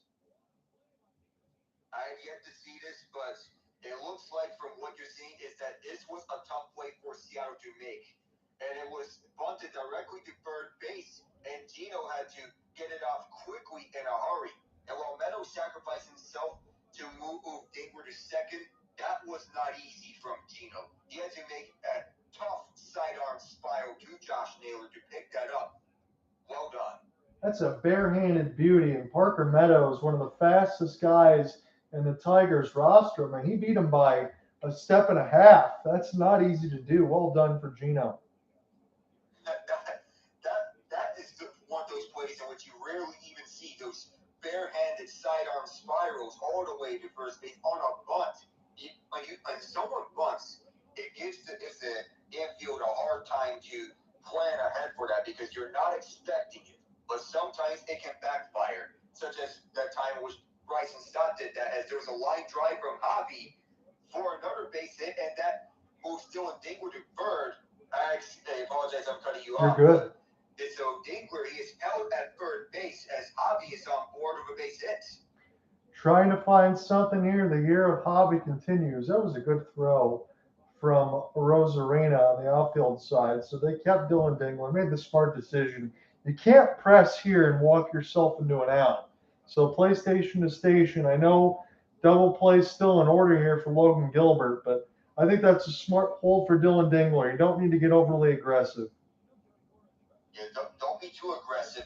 Just stay at third base if this gets over to the outfield because Victor Robles has a cannon of an arm from the outfield. And thank you for that correction. Yes, it was Victor Robles. Again, I'm not used to seeing him in right field because he had a little bit of suspensions and all that. But here's another reason why you hold Kerry Carpenter. This is the biggest leverage at bat of the game for Detroit.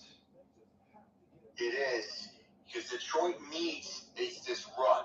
You need to have to get back into this game because you now have runners at first and third with one out. A home run here would be huge for the Tigers. The crowd getting loud, and hopefully I don't make it too loud for you. I turn it up a little bit. I just wanted to see if Kerry Carpenter comes through. First pitch, not close on a slider.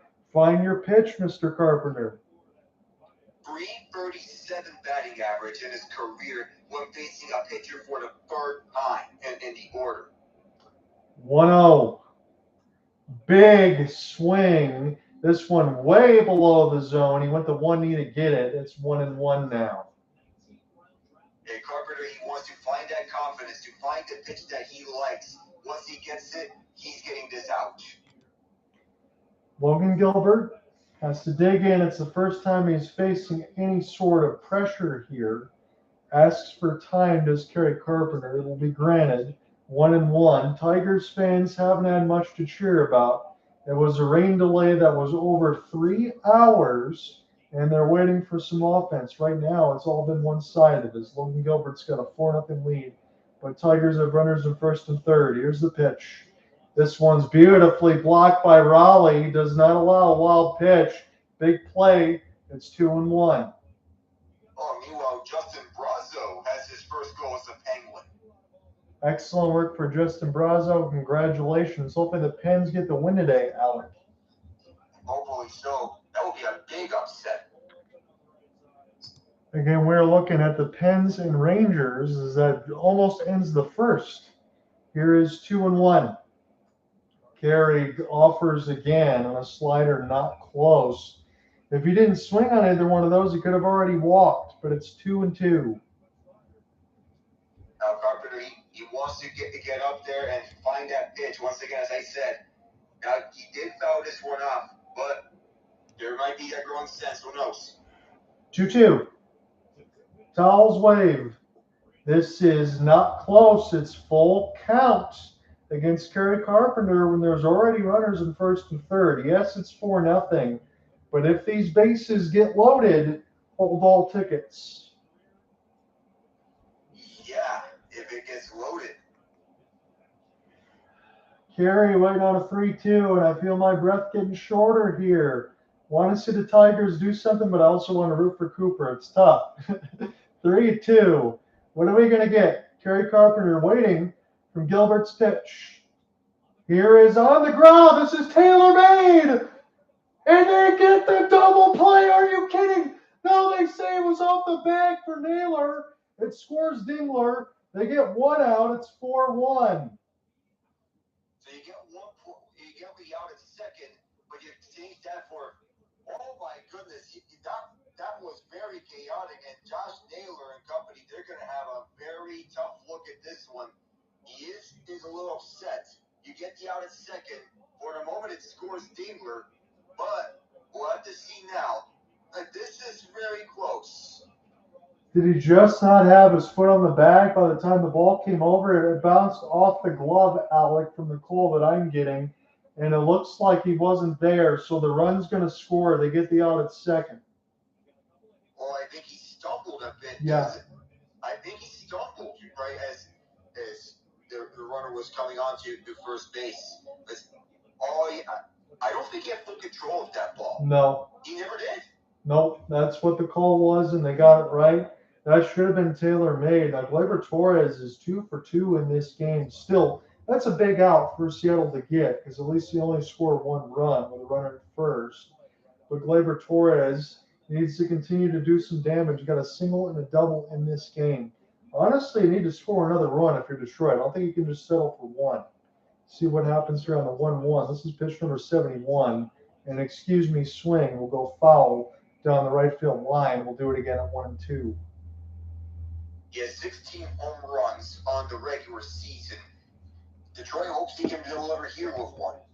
It's not a ton of home runs for Gleyber, but it's also a lot of bat-to-ball skills. He's one of the few guys on the team that does not strike out in regularity, but we'll see what happens here.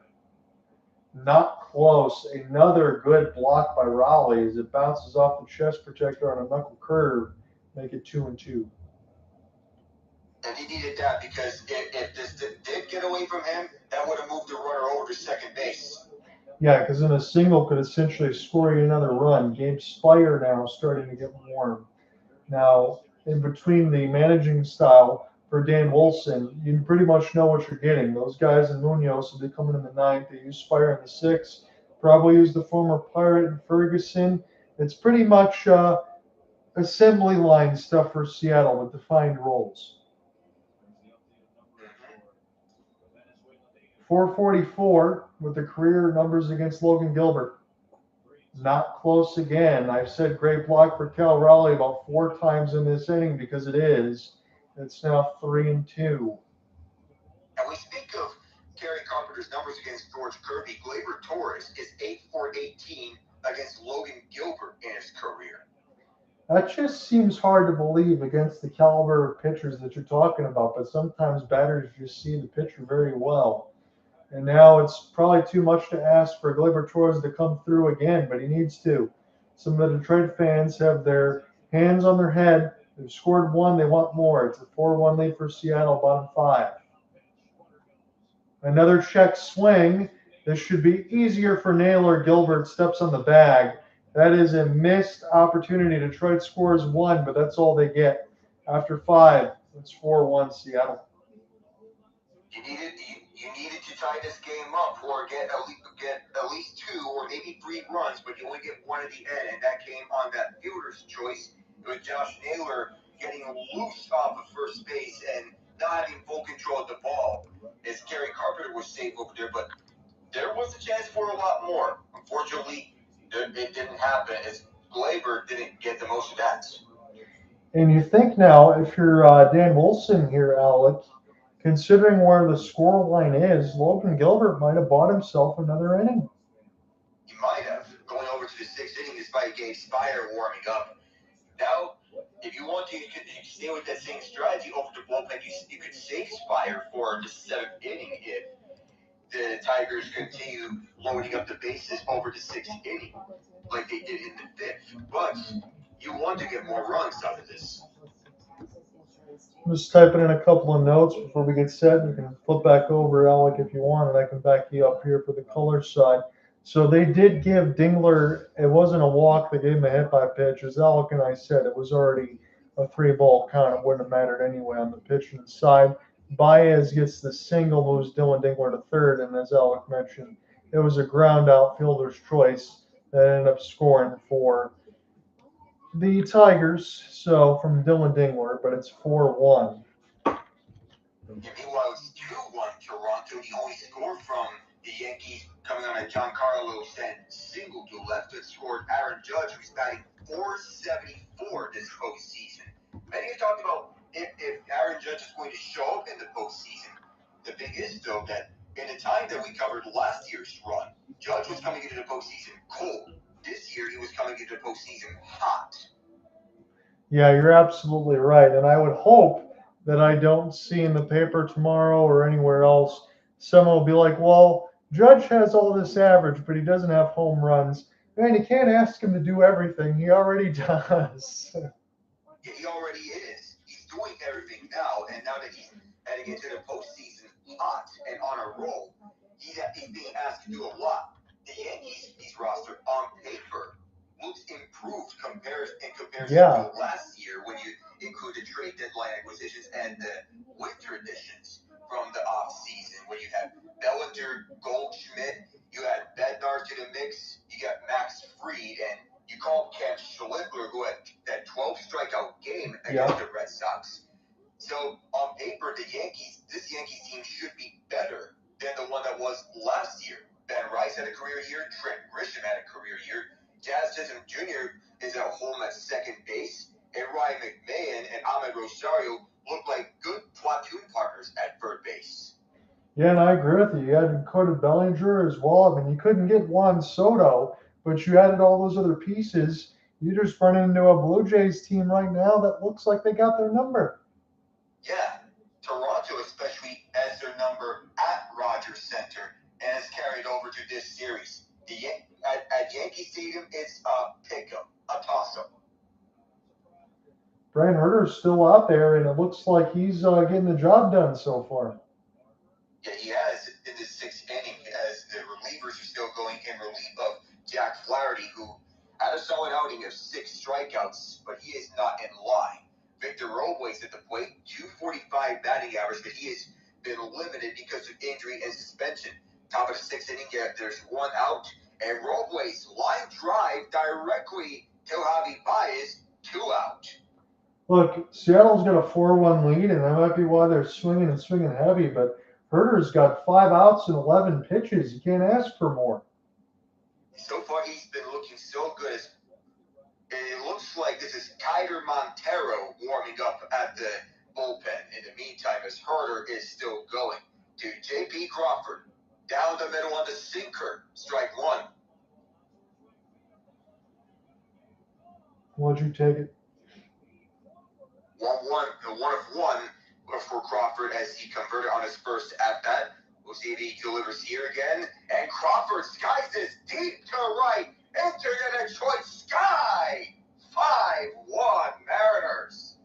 flexing their power, and I know Cooper loves it. They're the longest tenured Mariner in J.P. Crawford. It's about 400 feet. There is no surprise there as they brought the Tridents there with them as they should. This is what I was worried about, Alec. Seattle will be able to flex their muscles. We knew the kind of lineup that they had. They have an embarrassment of pitching. They got elite bullpen arms. Again, you talk about all the stuff during the trade deadline and all the moves that they made. There was for stuff like this. And it looks like AJ Hinch is probably going to the bullpen. He went to Herder to start being soft in the last inning after moving on from Canley. Meanwhile, you got David Schneider getting a double at the top of the third inning as Herder is gone. Kiter Montero, one of two players, last name Montero, on the bullpen here being Rafael. So we're seeing Kiter next. He's onto the mound now. Yes, you will. Again, I still couldn't believe that when the game went into extra innings in Game 1 and the Tigers won 3-2, that Kiter Montero would get his first save. But honestly, the Tigers didn't have anyone left in the bullpen, so they had to do it. It doesn't look like they're going to have that issue today. If things get any worse and it's a few more runs, they might have to start throwing Jake Rogers out there to throw eephus pitches. Oh, my goodness. Because you can only imagine that you're using up a lot of pitchers here for some games. Yeah. You can only use them for so much before you're running out of pitchers on the lineup. And now, here in Game 3, you went to your bullpen early after Jack Flaherty had an okay game for how it all ended up. Yeah. And now, you go to Montero here. Detroit has no problems pitching him out of the bullpen, even for him normally being a starting pitcher. Same thing that the Dodgers are doing with Roki Sasaki as their closer now. Yeah, and to your point, I think it's a good one. You look at tomorrow's game. I believe there might be a delay in the start time depending if the Yankees win. I saw that on FS1. They might give the Tigers the primetime game, but if Toronto wins, then the bets are off. We'll see how the scheduling works out. There might be a little bit of a time difference. I might have also had that backwards. But the point I was going to make was if this goes to a 2-1 series lead for Seattle, and as Alec already mentioned alongside the bullpen, AJ is going to have to go to Casey Mize and be like, look, I need you to go 5 innings. Because last time when he pitched against the Guardians, he went 3 1/3. That's going to put a lot of pressure on him, but the Tigers really don't have any other options. They might not, because Mize is the projected starter for Game 4. The Mariners are undecided, but now we're going to see Kiter Montero, who had the save in Game 1 in the 11th inning. Will Vest and Andres Munoz went 2 innings in that Game 1 11th inning classic. First pitch is in there for Randy Arozarena, and it's 0-1 quickly. I'll just be as honest as I can here. When you look at the Mariners lineup, again, you got Randy, Cal, Julio, Jorge, Josh Naylor, and Eugenio Suarez. Is there a more dangerous 1 through 6? I mean, you could talk about the Phillies or the Dodgers in the National League, but I just don't know how you compete with that. I mean, in the AL at the very least, the Yankees may have something to say about it, at least on paper, but the Mariners so far check swing at first, and it appears that it's going to be very close. They didn't see it on time. They're going to give him the ball. Yeah, he did not go on the second look and leverages. You're going to get an excellent shot from the ump cam of J.P. Crawford's home run. That's a thing of beauty. Strike 2, just barely into the left corner at the bottom side. And what a swing that was from J.P. blasting this one deep. Wow. Oh, and the woes continue for the Yankees in the meantime as Arozarena goes down swinging on a fastball. 98 for Kiter, and that puts away the Mariners at the top of the 6th. See if they can stop the bleeding at all. Again, Alec's going to take the rest of this 6th, and then I'll flip over again. I appreciate him joining me again. And as always, as I said, my apologies earlier for the first night for hitting that surge protector. I moved everything back. I still was in the process of getting everything moved in this room. So not surprised to be able to make a mistake on opening night to bring broadcasts back. Hey, don't worry, East. I mean, we've all been there before. But so yeah, as I mentioned before, the Arozarena strikeout, the woes continue for the Yankees as a defensive outfield catch was mishandled at left field by Cody Bellinger, Oh and boy. that results in David Schneider being safe at home. You got to be kidding me. I mean, if it's Cody Bellinger, that's the last guy on earth, Alec, that I expect to have any miscues. We would he and Judge are the last people that we would expect having any miscues, especially after what happened at the Boston series, because Red Sox fans had flashbacks to Bill Buckner in the 1986 World Series with the Nathaniel Lowe bobble. Ouch. Yeah, you don't want to think about it. Gets through a Buckner, because when that happens, it just is nightmares for everyone else. But if all that stuff can happen, and then however many years ago in the all too recency, we finally saw the Cubs win a World Series, I guess it's just wacky all over the place.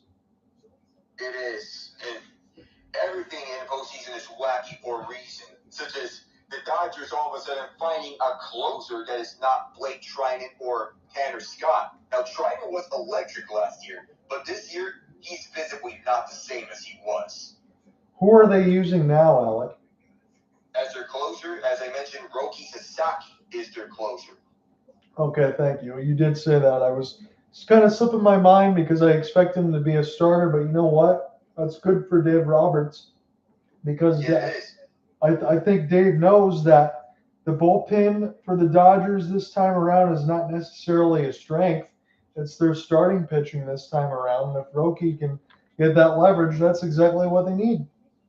And it's basically the opposite of last year, where Yeah. last year they had a ragtag group at the starting rotation. Well, this year they have a strong starting rotation between Yamamoto, Otani, Snell. Those are Vladdy Jr. drives in another run for the Blue Jays. He is safe at home. Wow. Okay, so I'm going to say this. As a Tigers fan, we all know Cooper on the other side. Alec can at least be a little neutral here, so it helps me out. But Cooper obviously rooting for Seattle. But you know what? I'm glad I'm not a Yankee. Toronto's been good. I'm not trying to say that. But for the Yankees to not even possibly win one game in this series is unacceptable to me. It is. And right after you swept the Red Sox in the wild card round, or beat the Red Sox in 3 games, as Gilbert delivers 2 strikes, the second one on a curveball as you start at the bottom of the 6th, up against the DH Cole Keith, who was third on the order. And it was Guerrero who was the runner. Cody Bellinger almost got him out, but the ball was just seconds behind ball 1. As Fernando Cruz, in the meantime, is warming up from the bullpen. A bullpen that's been hit or miss for the Yankees. And we said this about the only one run being scored in the 5th, that Logan Gilbert's going to go back out there, and he's looking good in the 6th now. Big swing and a miss for Keith. He'll sit down. What a moment this must have been at Comerica Park. This probably got you the loudest cheer. Who threw out the first pitch today? Miguel Cabrera. That's one of the best moments to see that Miggy threw out the first pitch in front of this Tigers crowd. A crowd that was hoping would be rejuvenated today. So the hope is that with the game that's been going, tomorrow makes all the more important, no matter what. First pitch to Riley Green is spiked on a slider. It is 1-0 quickly. As you get a picture now of that orange jacket and his Triple Crown necklace, I imagine that cost a lot of money around his neck. Yeah, you can only imagine. We're waiting on the 1-0. This will be Gilbert's 80th pitch. On the way. No swing from Green. It is downstairs again on another slider. 2-0. So in the regular season, he had 36 home runs, 111 RBI.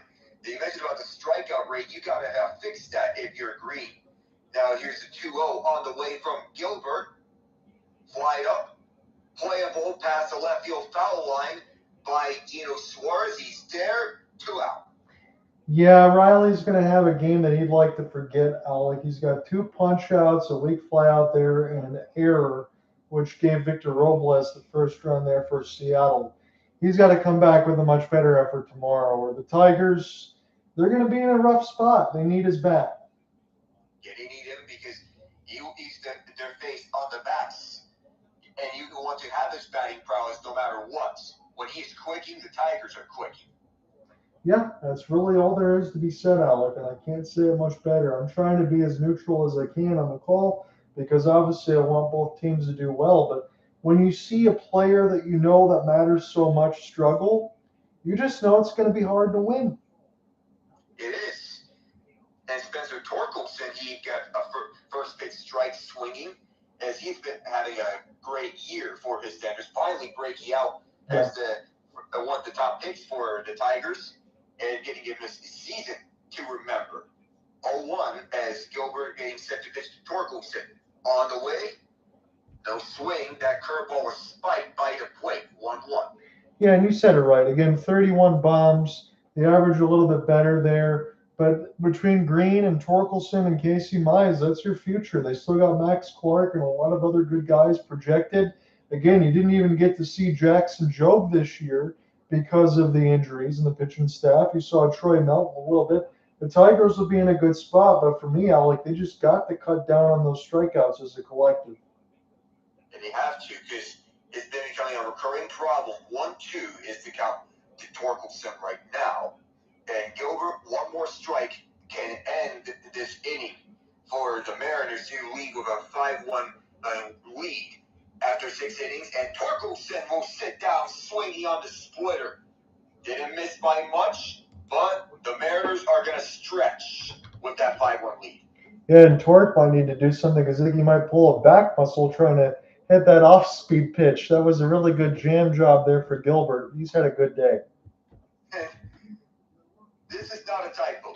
It's 6-1 Blue Jays on an Anthony Santander RBI single. I'm not being mean to Anthony Santander when I say this because he was amazing as an Oriole. But when Anthony Santander messes you up as a member of the Blue Jays, you know the Yankees are in trouble. Yes, they are. And Santander, for standards, is having a much more than just a simple down year. He batted 175 in the regular season. Right. But John Schneider, by the logic of why he brought Santander onto the lineup, is that he has to, and that the reasoning for putting him in the lineup is that by that point in October, that he figures it out. Well, finally, he's figuring it out at the right time. Yeah, and you stretch that lineup there, as you mentioned, Springer, Schneider, Guerrero, Kirk, Varsho. I mean, they talked about the Varsho trade from a few seasons ago, that might not work out. You talk about picking up IKF. This is a team that was piecemealed a little bit together. I didn't expect Ernie Clement to have this type of breakout. It's working for the Blue Jays right now. And when I see Shane Bieber on the mound, all I can think of is the Cleveland Indians before the Guardians. But there he is, 2 innings pitched, 2 strikeouts, 2 hits, no earned runs. And Carlos Rodon, I mean, 2 1/3 with 6 earned runs? Yikes. That is not the pitching that the Yankees needed from him or Max Fried. Now, ideally, the ideal situation was that the Blue Jays would win this in 5, the full 5 games. Because you would see, ideally, Toronto winning game 1, then the Yankees win game 2. Toronto wins this game, Yankees win the next game. And then Toronto takes it at their home field in game 5. Ideally, that's how it would go. But the reality is a far cry from what we're seeing from this series. What in the world just happened to Carlos Rodon? And what in the world just happened to the Yankees' backs? We kind of talked about it a little bit last year when the Dodgers beat the Yankees in the World Series. And I don't think you and I were too hyperly critical of the Yankees because we really didn't need to be. We knew it was going to be tough. You'd like to see them win. Aaron Judge, had the error against the wall and score some extra runs. But my point is this. It looks like you're on the fast track now of getting swept by the Toronto Blue Jays. Is Aaron Boone's job in jeopardy? We've been asking that question for the last however many years, and they extended his contract after last year. But I don't know how long they're giving him said leash, because we're in 7th. Because Brian Cashman's got enough money to say, I'll just pay for it out of pocket. And I know Aaron Boone is a member of the Yankees war and all that, but you cannot get swept by the Blue Jays. You just can't. No, you cannot. A sweep like this, of this magnitude, where you're getting allowed run after run, is unacceptable. Alec, if you wouldn't mind, can you go back into the box score? Because didn't the Blue Jays over the last couple hit double digits? So they're down 6-1 now. Didn't the Yankees also give up like a 10 spot and a 13 spot? Yeah, they gave up a 10 spot and a 13 spot Oh. in the first two games. That's unacceptable baseball if you're the Yankees. Yeah, it is. And right now, when you're talking about that, if we add those all up, quick math, that is 29 earned runs through 2 full games and not even 3 innings here in game 3. So that is about as bad as it gets. Dare I say that's worse than what's happening to the Tigers. At least it's kind of expected. I want to say it that way for Detroit. I'm not saying Detroit isn't a good team, but they don't have the pieces to match up with Seattle. But the Yankees should have the pieces to match up with Toronto. It's just not working. Cutter Montero, quick couple outs. He gets Raleigh on a punch out, and he gets Rodriguez on a ground out.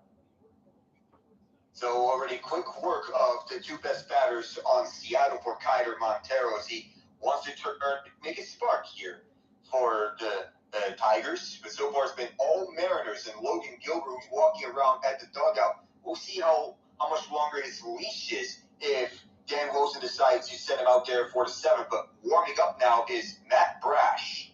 Yeah, and from that side, as you just called, Alec, it looks like his day with the fist pumps might be done. And Logan Gilbert was essentially perfect, other than the one ground out. I mean, he couldn't really do much better. He was very efficient. He attacked the strike zone, and he made the Tigers punch out a lot. You couldn't ask for more. You cannot ask for a lot more than that if you're Logan Gilbert or the Mariners. That was outstanding work from this elite pitching core, and I'm still calling it that. It is. It's absolutely elite. Their bullpen is and their lineup is. I mean, there's a lot of expectations here, and there was a reason why T-Mobile Park has been so excited to have this team since 2001 to be this good. And remember when he had the Ichiro retirement, he came out and said, you guys are going to face adversity, and you have expectations. You got to fight through and figure it out because you're good. And Polanco draws the walk, so Kyler Montero will deal with him at first. And what Ichiro said about the adversity, it feels like that the Mariners might be on their way to facing such adversity if or when they advance to the ALCS, most likely facing up against the Blue Jays. Here's having two teams that have World Series droughts. The Mariners are still the only team to have never appeared in a World Series. We may want to know how this all ends up, and if the Blue Jays and their ability to put the ball in play, or if the Mariners' complete lineup comes out on top. Yeah, I'm kind of worried for anyone else that's a pitcher as we head to a possible ALCS. As this ball is caught by Kerry Carpenter, we will get set to stretch. But as I look at it, if I'm a pitcher, I really am not looking forward to facing the Blue Jays or the Mariners offense. Me neither. If I'm a pitcher, I would be having a hard time going up against either one of them. These are the two best teams in the AL, easily so. And you have the Mariners who have the best pitching core right now, and the Blue Jays who have the best ability to put the ball in play and not strike out, because that's their specialty of what they do. You mix in the pitching, you mix in putting the ball in play, you could have a battle that could go either 6 or 7, barring anything surprising. So, as you mentioned a little bit earlier with the Pittsburgh Penguins, we don't really have a score update, but I'm going to tell you we're about halfway through the contest. I don't know what's going through the mind of Arthur Shelovs because you won the AHL trophy just last year, but now you get to start. Right now, he's 11 of 11 right now as the Penguins still holding on to a 1-0 lead over Igor Shesterkin and the Blue Shirts. That's the surprise, because we're leading 1-0 over the New York Rangers right now, and the Rangers are looking for a bounce back here after a disappointing last season. But for us to compete with them is the big surprise, because I thought we were not going to last against them. I thought it should be about 2-0 down on paper by this point. Trying to get some wins here for the Pittsburgh Penguins and that crew that we talk about with Malkin, Crosby, and Letang. And let's have that 20th season celebration. I'm not saying playoff spot, but let's try to get it close, Alec. It'd be fun. Give you something to cheer about. Yeah, of course. 20 years to celebrate. Crosby, Malkin, and Letang. Yeah, of course, you speak of famous trios. This trio up there with Jeter, Rivera, and Posada among the longest tenured trios. I see Ian has now joined in again. I apologize. It's been a while for me since calling. I know Alec's been able to call some games, but I should be back for the foreseeable here, and it's good to have you all on the broadcast. I know he just dropped down to a listener, but all right, let's try to get back on for this moment. I don't know, but nonetheless, it should be interesting, the trajectory of the seasons that we go through. But this hockey season should be open. Now, I'm not calling early predictions, but let's just say I'm a believer in storytelling. Vegas over Toronto in the finals. That would be some sort of storytelling, and I would call you Nostradamus if you got it right. The Marner Bowl. Yeah. Yeah. Well, I'd say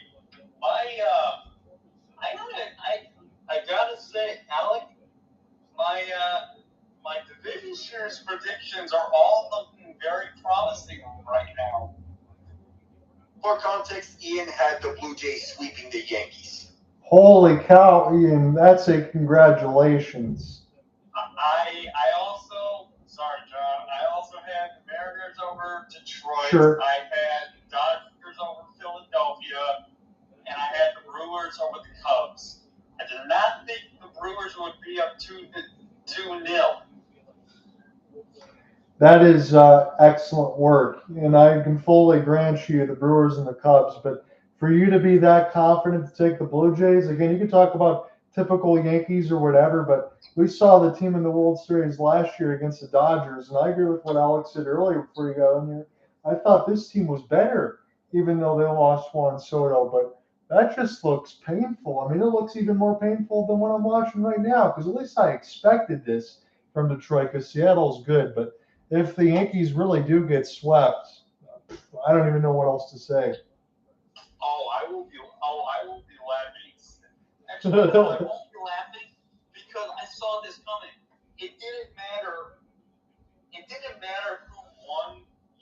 who won New York versus Boston.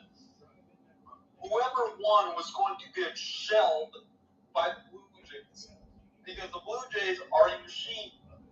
You don't just come back from being being fourth in your division, or was it? No, it was fourth at one point in your division, to starting back to taking the second best record in baseball. Yeah. Alec had mentioned that too. I mean, that was one of those things that I just didn't see this year. And right now, I mean, you could look at anything in that lineup, throw it down on a piece of paper, however you want. Blue Jays kind of look unstoppable. They are a machine. That just means business. Quickly is an 0-2 count as McKinstry was put away on a grounder to short on the previous at-bats, but Ding was hanging in there, 1-2. J.P. Crawford now to the bouncer right to Naylor, and it's quickly now 2 down in the bottom of the 7th. I mean, this is probably the run breakout that Seattle's been waiting for. Yes, I know it's only 5-1, but the last 2 games were 3-2. All I can think about now is tomorrow and where are the outs going to come from? Because Alec mentioned this. You could go to Luke Weaver tomorrow if you're Dan Wilson, or you can go back to Kirby, however you want to do it. But there's going to be a lot of pressure on Casey Mize to go more than 3 innings. I think A.J. Hinch is going to have to let him go as Parker Meadows takes an inside black fastball. It's 0-1. And you mentioned about this whole questions about who you're going to. The thing is, we know Mize is going to be on the mound for Detroit.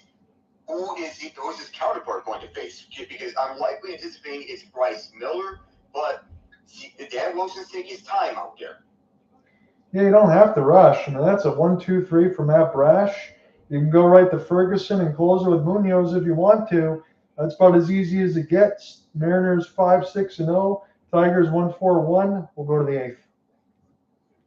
And as you mentioned about Brash and with that 1-2-3 inning, now it's all open up. You had Spire warming up earlier. Now you can either go to him, Ferguson, or maybe even Bizardo for the 8th inning before you head to Munoz for the 9th. Not a safe situation right now, but if Detroit gets a run, then it becomes a safe situation. Yeah, and I would say at least for Seattle, as we talked about earlier, all their closers, their roles, and everything else is kind of defined. I know AJ used that term lovingly, pitching chaos last year. But when you have those guys in the 7th, 8th, and 9th who you go to, kind of like the Greg Holland, all that situation that Ian knows well with Kansas City Royals. So when you have that all there, that's just defined roles that Seattle has. They have a luxury because their team is very good. Yeah, and of course, you have all those bullpen arms that you can choose from, and they can win their matchups who they face against. That's all it is right now. And Detroit will have to figure out. Again, I can't count them out until it's finally done tomorrow. But for me, they're going to need to figure out what they're going to do in the offseason. Because if you lose Gleyber Torres, as we think is going to happen, you got to start replacing them with some extra money. Because if you look at the AL Central in totality, and Ian's going to know this better than anyone, there's nobody that spends. So if anyone goes out and tries to get somebody of significance, it could change some things.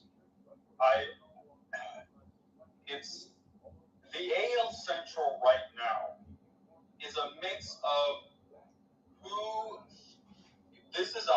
It's an obvious statement, but it's so true for the AL Central. It's literally who will win the most games at the end of the season.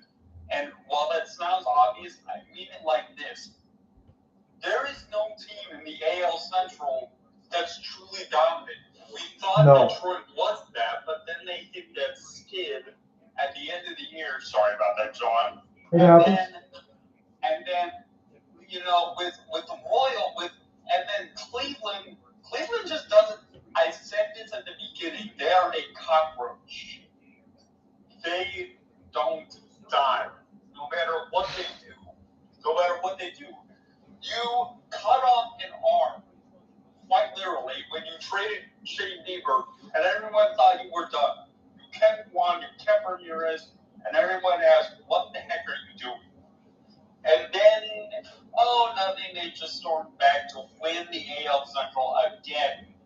But they get bounced in the wild card round. If you want to take this 8th, Alec, you go ahead. We can flip in between. I'll close it, and then maybe I'll go sit in a corner and cry. I'll be doing this 8th inning in here, but I'll be here for you. So is Kyler Montero going here in this 8th inning as he throws a first pitch strike down the middle for Suarez? So what? It's good for Kyler Montero to get these extra outs, though. As we said, the Tigers want to stay away from Finnegan and Bast and all those guys where the scoreline is, considering they will, but they're going to need to be ready to go tomorrow. They need them to be ready for tomorrow in a situation where they have to protect a lead this late in the innings. If they have said lead, as it's 1-1 to Gino, a bouncer to Javi, as he will throw all the way to first, right there, 1 away. Pretty easy as you like, as you mix in between Luke Raleigh, who is now going to come off the bench to pinch hit. So you'll be filling in that 7th spot in the place of Dom Canzone. So he, in 73 regular season games, 19 RBI, just 4 home runs. And while this is likely going to be platoon partner situation, you can mix and match here between Canzone. Oh, what a nice knuckle curve from Montero to get the first strike at the top of the line. Yeah, he's looked pretty good in his efforts out of the bullpen there. Again, I mentioned he got to save an extra innings in game 1. These are good critical outs for him right now, so I'm liking what I'm seeing. Rayleigh went on the changeup, and he got swinging there. 0-2 quickly. And when you backhand zone get the start. Yesterday, the previous game it was Mitch Garver at the DH side as his 0-2, and that hit him on the knee, so he'll head to first. That one was pretty similar to the Dylan Dingler one a couple of innings ago. Just got a piece from there. He'll take his free pass. There's a free pass for Luke Raley, and Montero, who's still going. He can pitch out the bullpen and even pitch in starting spots. We saw Troy Melton get a start in game one, followed by Tyler Skubal, and then Jack Flaherty in his game. Montero still going. We'll see how game 5, if we do get to a game 5, goes. Who is the starter? Barely on the left line. And that's strike 1. Yeah, we know who would start for the Tigers if they did get to a game 5. It would be Tarek Skubal. But it'd be interesting to see what they want to do because George Kirby, I know they said a lot in that game 1 and gave up the home run against Kerry Carpenter, but honestly, Alec, he pitched very well. And he did outside that home run to Kerry Carpenter. He was excellent in game 1. Quickly, it's 0-2 to Robles, the former Washington National, as Raley is stepping out of first base if he were to attempt to steal a base. 0-2. Robles lines this over to right field, and back up is Carpenter, who bobbled the ball. Raley still going. Carpenter finally picks it up. Raley goes to third. Robles stumbles a bit at second base. Second and third, 1 out. I'm getting the look at it now. It looks like he was on for the route, but it hits off the top of his glove and bounces out. But between that for Kerry Carpenter, and then we said a few innings ago with Riley Green with that wild throw that goes in between Dylan Dingler's legs, this corner outfield for Detroit is gifting Seattle runs. It only turned into 1 run before that, but this is just bad defense here. They got to clean it up. And can we know for a fact that Victor Robles went from being dead to now being a contributing factor to a Seattle Mariners team gunning for the World Series?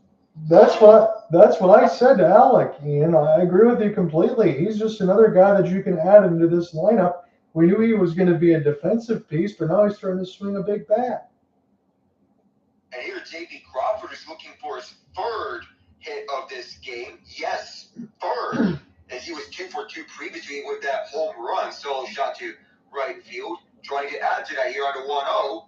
Takes it outside on the fastball 96 from Montero. But, wow, you got to be amazed at this from Seattle, from their perspective, that they're able to put up runs. Last year, they were known for elite pitching, but they couldn't get the runs to back it up. But this year, still elite pitching. Now they have the runs to back it up. 3-0 to Crawford. I know it's gonna date me for the reference I'm about to use, but that really old toy that they used to have in the Slinky that just goes down the stairs, that's the length of this lineup right now. It doesn't matter 1 through 9. It just continues to get hits and roll things over. And as you mentioned, when you go to the road for Seattle, that's when their average goes about 100 points higher. They look good. Yeah, they do. One of the best lineups that we've seen. And it could really match up with that Blue Jays lineup if they go on to face them in the ALCS. At this current rate, Sorry, gentlemen, I gotta get out of here, but good job with the rest of the broadcast, all right? Well, appreciate you, Ian. We'll talk to you appreciate soon. it. Crawford the other way, but fouled. That makes the count full. And because there are runners at second and third, that rolls out the possibility of a double play. 3-2 and a chance to add some extra runs. Arozarena on deck, no matter what. Unless if there is one of the wackiest double plays that we could ever see. Montero getting set for his 30th pitch as Crawford gets us over to left field. Not a lot of movement from Riley Green. The runner tags. Luke Raley will get another one in. It's 6-1. Is J.P. Crawford right now the MVP of this game alongside Logan Gilbert because he can't do anything wrong right now? He can do no wrong at this point. No. And he's doing everything for Seattle, and then some. What more can you ask? Defensively, he's been excellent, and at the plate, he's been excellent at the 9 spot. Yeah, when you have that, as we talked about, the way you can stretch everything out. Here's a snap throw to third. He is out. What a play by Dylan Dingler. Are you kidding? Now, you have to see this as the play to third and Randy Arozarena to play. But what an eye from Dingler to catch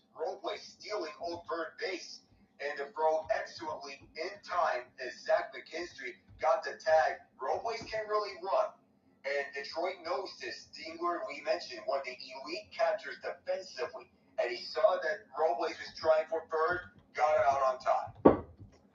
I hate to jump on you, Alec, for that one, but at least it was something for me to be excited about because that was a good play. And we did mention alongside Dylan Dingler, I do think he's going to be the Tigers catcher for the foreseeable future. I know that sounds obvious, but it's nice to have a player at that position that can make those kind of plays because I know he's not going to hit 60 home runs like Cal Raleigh, but if you have a franchise catcher, that could be something to look forward to as the Tigers figure out the rest of their lineup. There's no shade to Jake Rogers because No. he's no slouch in of his own. But when you have a guy like Dingler, that's someone you don't pass up on. No, he's able to hit for average, and he plays good defense too. And as you mentioned with Rogers, he's elite defensively, and that was the last piece of the Tigers had remaining from the Justin Verlander trade. So it's been a long time. Who knows what happens next year with Detroit, whether or not they bring Justin Verlander back for a one-year deal. And as crazy as that sounds, I just want to make the point here while we're in the break. He has a better ERA than every starter on the Tigers team not named Tarek Skubal. That's just crazy. And that's considering that he was on the Giants rotation that was at a hot start, but then it all cooled off right after trading for Rafael Devers, which is one strange occurrence is that when they traded for Devers, it seemed like they were set with an all-around lineup that can compete for the playoffs. And then it fell off, and you wonder what just went wrong. I don't know because I don't want to go ahead and I'm going to make the comparison because you and I can do it on the broadcast. I'm not trying to mean to anybody, but the Red Sox with Rafi Devers, remember he said there were some injuries. He didn't want to play first base. He didn't want to move over, and then he was happy to get the heck out of there. And then now that he goes to San Francisco and that kind of fell apart. I mean, you could say what you want about Rafi Devers. I still think he's a great player, but it seems like those two narratives go hand in hand. Yeah, it does, because you mentioned it. The more we think about it, the more I felt like he wanted out of Boston, no matter what. Yeah. Then he wanted to play first base over San Francisco. Now, granted, he wasn't the problem over at San Francisco because he still was solid. But everything just fell apart for inexplicable reasons. Yeah. We just wonder what in the world. And it's not like anything happened to him. Logan Webb and Robbie Ray were revelations as the 1-2 punch over to pitch each side. Yeah, they were. It just does give you something to think about, as Alec and I mentioned. The Tigers' 14% chance at a home run tonight.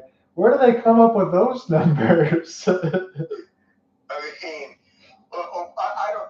I don't know where they come from, except if they're looking for insights from Google Cloud. From what they're saying is it's 1-0 to Javi. Right line on the sinker. It is Edward Bazardo at the mound for Seattle. 73 games played as a 2.52 ERA, an 82 strikeout, 27 walk ratio throughout the course of the season. 1-1. And that is, I believe, is on the line. They're going to call it a strike. 1-2. So if you play him in the mind for Dan Wilson here really quickly, Alec, does that mean probably Ferguson for the ninth? Well, if it is 6-1, you don't need to have Munoz to get the save Right. here. So you can go to any pitcher and you'd be in good hands. You're saving Munoz for a safe situation. Keep him well rested if you can. 1-2. Got him looking on the left line, and you could not have placed that any better if you're Bazardo. 1 out. No, he was frozen there like the snow cone. Javi Baez gets sent looking, and Bazardo, it's important for him to get some of these extra outs, as Alec mentioned. You want to keep everybody else rested as he gets set to do battle with Kerry Carpenter. Carpenter, who has been a threat to get a home run, especially when you have him matching up against George Kirby like he did in Game 1 of this series. And that is top corner for Bazardo. Froze him, snow cone, 0-1. I want a solo shot, even if Detroit doesn't win this game. Give me something to be excited about. Give these fans something to be excited about. Here's the 0-1. And that's on the right line. Slider 82, as Bazardo went to another one of his pitches. And those were absolute placement on those first two. Excellent placement for Bazardo, as this is the 0-2, as Carpenter punches out swinging, goes down 2 away, 2 strikeouts, for Bizarro. That was a challenge fastball right at 95. It was here it is, hit it against Kerry Carpenter. He couldn't find it. Tigers, they got that strikeout wall going. Really, it's just Gleyber Torres is the only guy I really know that's going to put bat the ball. And speaking of whom, he's going to go to the plate. This powerful right-hand bat, sinker 95 that went well upstairs, 2 for 3 of a single and a double. They need him to be locked in and get something back for the Tigers. They need it badly. Here's the 1-0. And Torres fires a shot to right field. Both Robles and Rodriguez are there, and Robles cuts off Rodriguez right in front of him. Look out, that could have been dangerous. It didn't look like there was much communication. I'm still wondering how they didn't collide.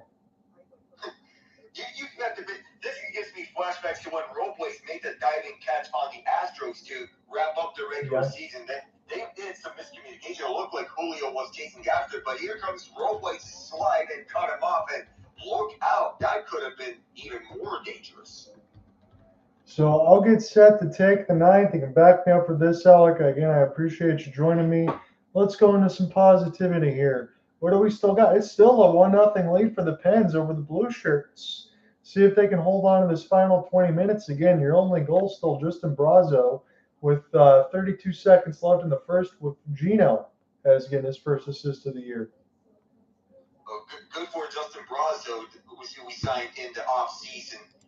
Now, we don't know if we're signing him as trade bait, but we know that eventually he's going to be trade bait. It's a matter of when he's going to be traded, and it's a 2-year deal. It doesn't have to be this year. It could be very well be next year for when he's used as trade bait, or if he's going to toughen up this lineup, because he brings size and he brings the net from presence, and that's exactly what he did. But I did not expect him to have some sick dangles on his goal.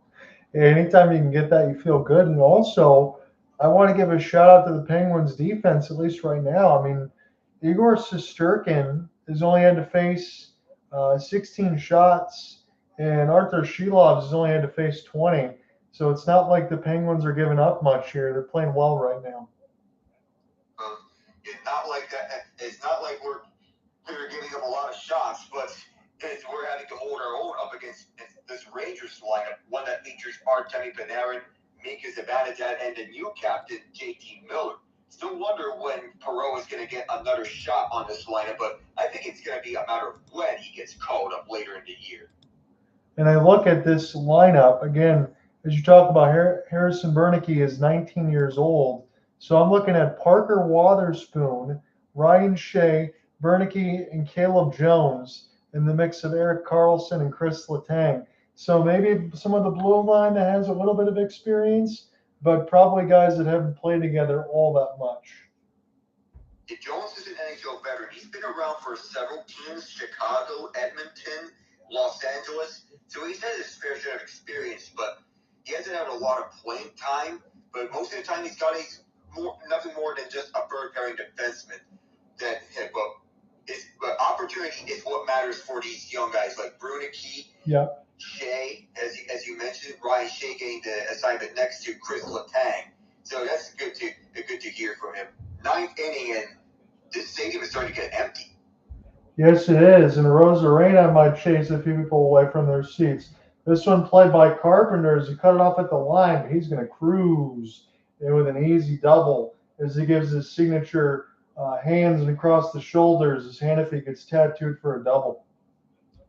Well, Carpenter had to chase that ball down. A good job by Gary Carpenter to chase it as it was headed towards the corner. As we see Arozarena getting a double, but Carpenter had to run after it. There was no other way, because if that takes a bounce off the wall, there could be a likely chance that turns into a triple. So a good job by Carpenter to hold it to just a double. And also, before I transition back to this game for the 9th inning, give a shout out to the former Red Wing Anthony Mantha, who is now a member of the Pittsburgh Penguins. I also want to mention another young guy, Ville Koivunen, who is playing his first full season with the Penguins, so long as he doesn't get loaned. But nonetheless, Koivunen, he had some good looks. One of them he almost scored, but he hit the goalpost. Sidney Crosby still getting the job done as well, so we will continue to monitor that as we're hoping for a Penguins win. We got to get some fun here. Cal Raleigh waiting on the 1-1 as the first one was fouled off. Tigers fans just sitting in a gaze waiting for something and some on their phones. But that's the way it was going to be when you're going to play this team. I wasn't really expecting anything less. As Cal Raleigh goes with the pitch. This one's going to drive toward the wall. See you later. It gets Riley Green. Cal Raleigh does it again. Was that now 61 home runs on the year combined, regular season and postseason? What a year it's been for Cal. He drives it towards the bullpen to make it 8-1 and to effectively put this game away. His first home run of the postseason. So yes, I stand corrected. 61 combined regular season and postseason home runs for Big Dumper. This guy is something else. He really is, Alec. Again, you talk about the catching to be as good as he is defensively, not a lot of pass ball. They'll hit 61 tanks, command the pitching staff. You know, we always say the catchers have to call the game, make everyone else feel confident. He really has to do everything, and he does everything at the highest level. He does. And that he's playing at this level just speaks to how amazing he is. And even though this MVP race is going to be tight, I can see the argument for Raleigh being MVP. And the one thing is you get a chance to look at that swing, and you're going to see it in a moment.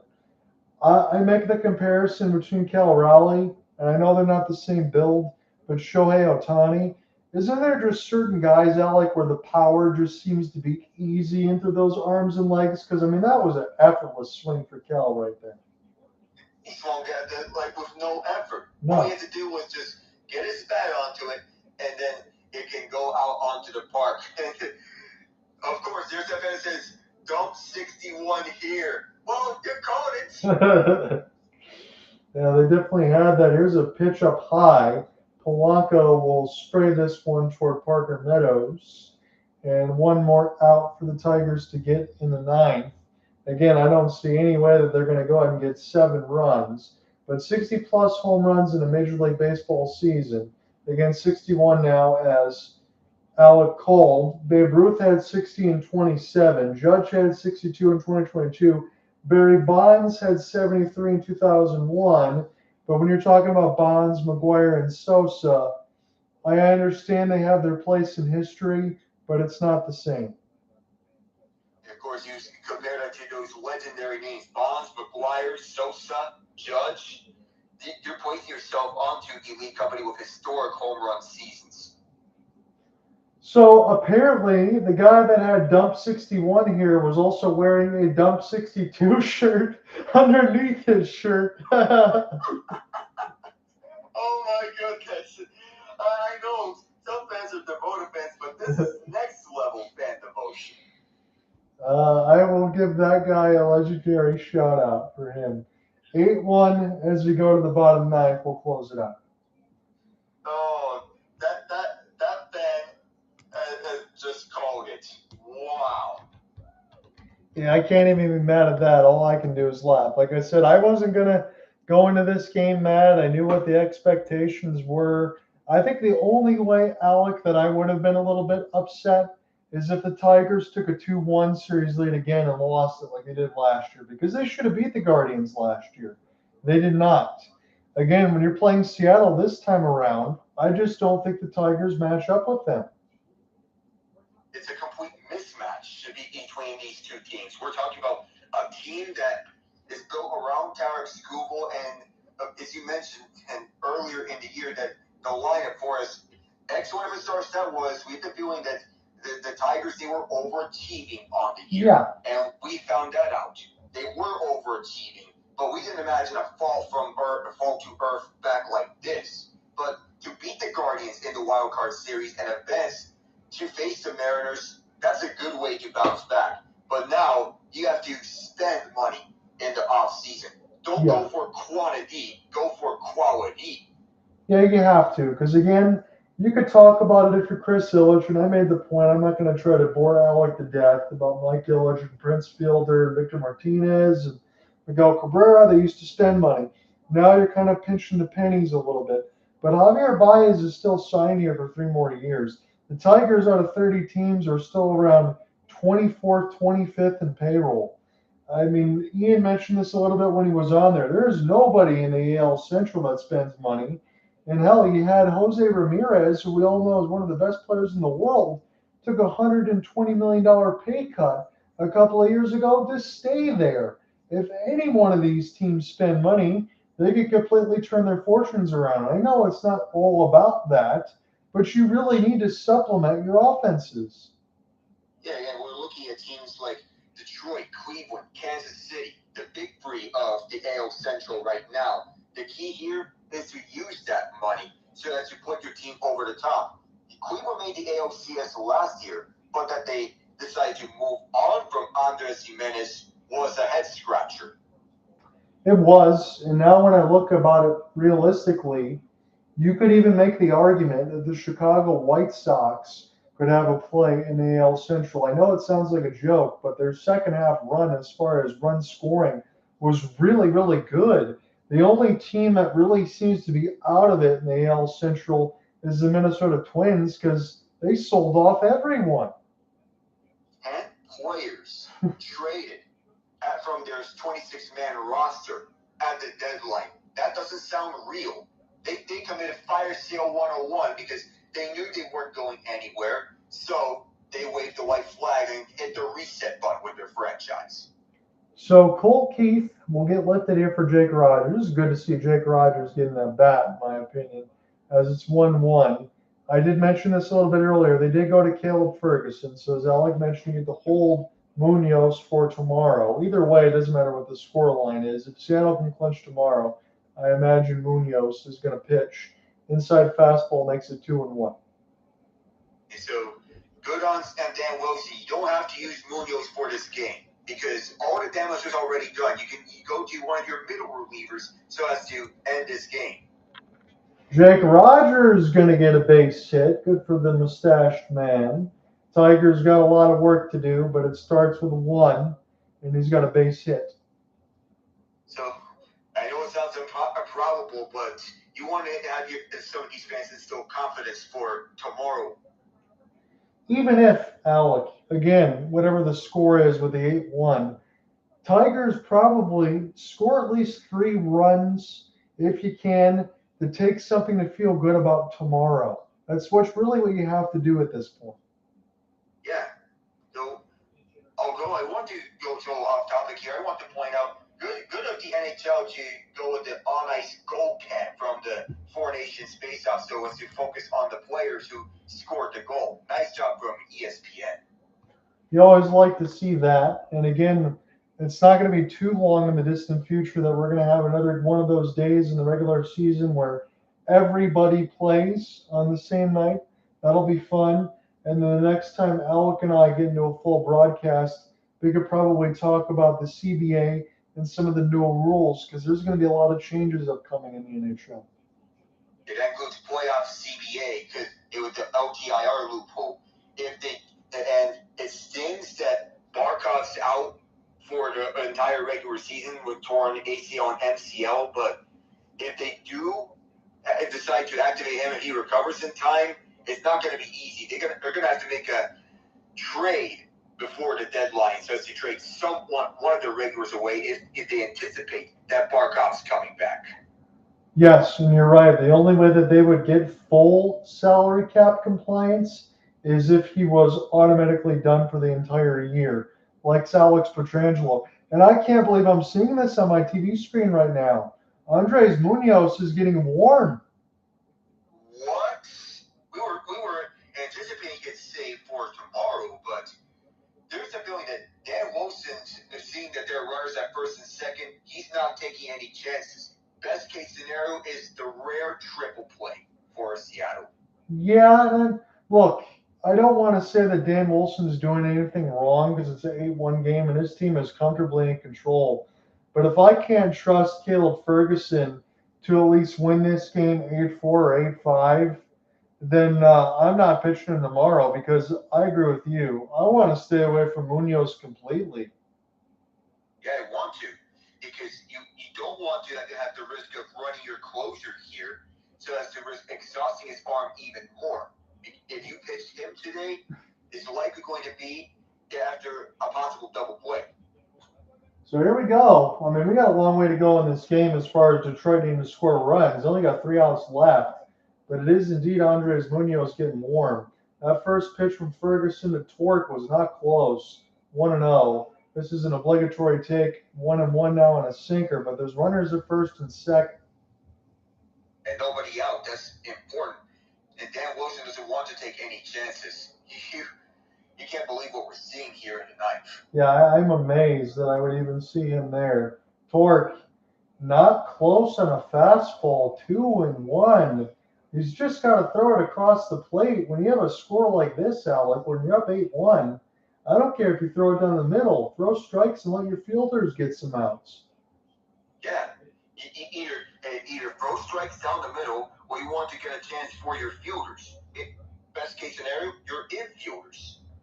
I can't believe I'm saying this right now. 3-1. Ferguson is on the precipice of loading the bases with no outs. 3-1. This is now 3-2. Another take for Torque. I think he had to. And we'll see what happens next. I can't believe this. What in the world are we seeing? No, I mean, it's like if you throw me or you out here right now, Alec, the only job is to throw strikes. Torque drives it. It's fair. Down the right field line. This is going to bring in some runs for Detroit. Scores 1. I don't know if Jahmai Jones is behind him. He is. The Tigers score 2. And Torque's got a double. I know there's a long way to go yet, but they might need to bring in Munoz. Well, if you're Seattle, I'm not taking any more chances anymore.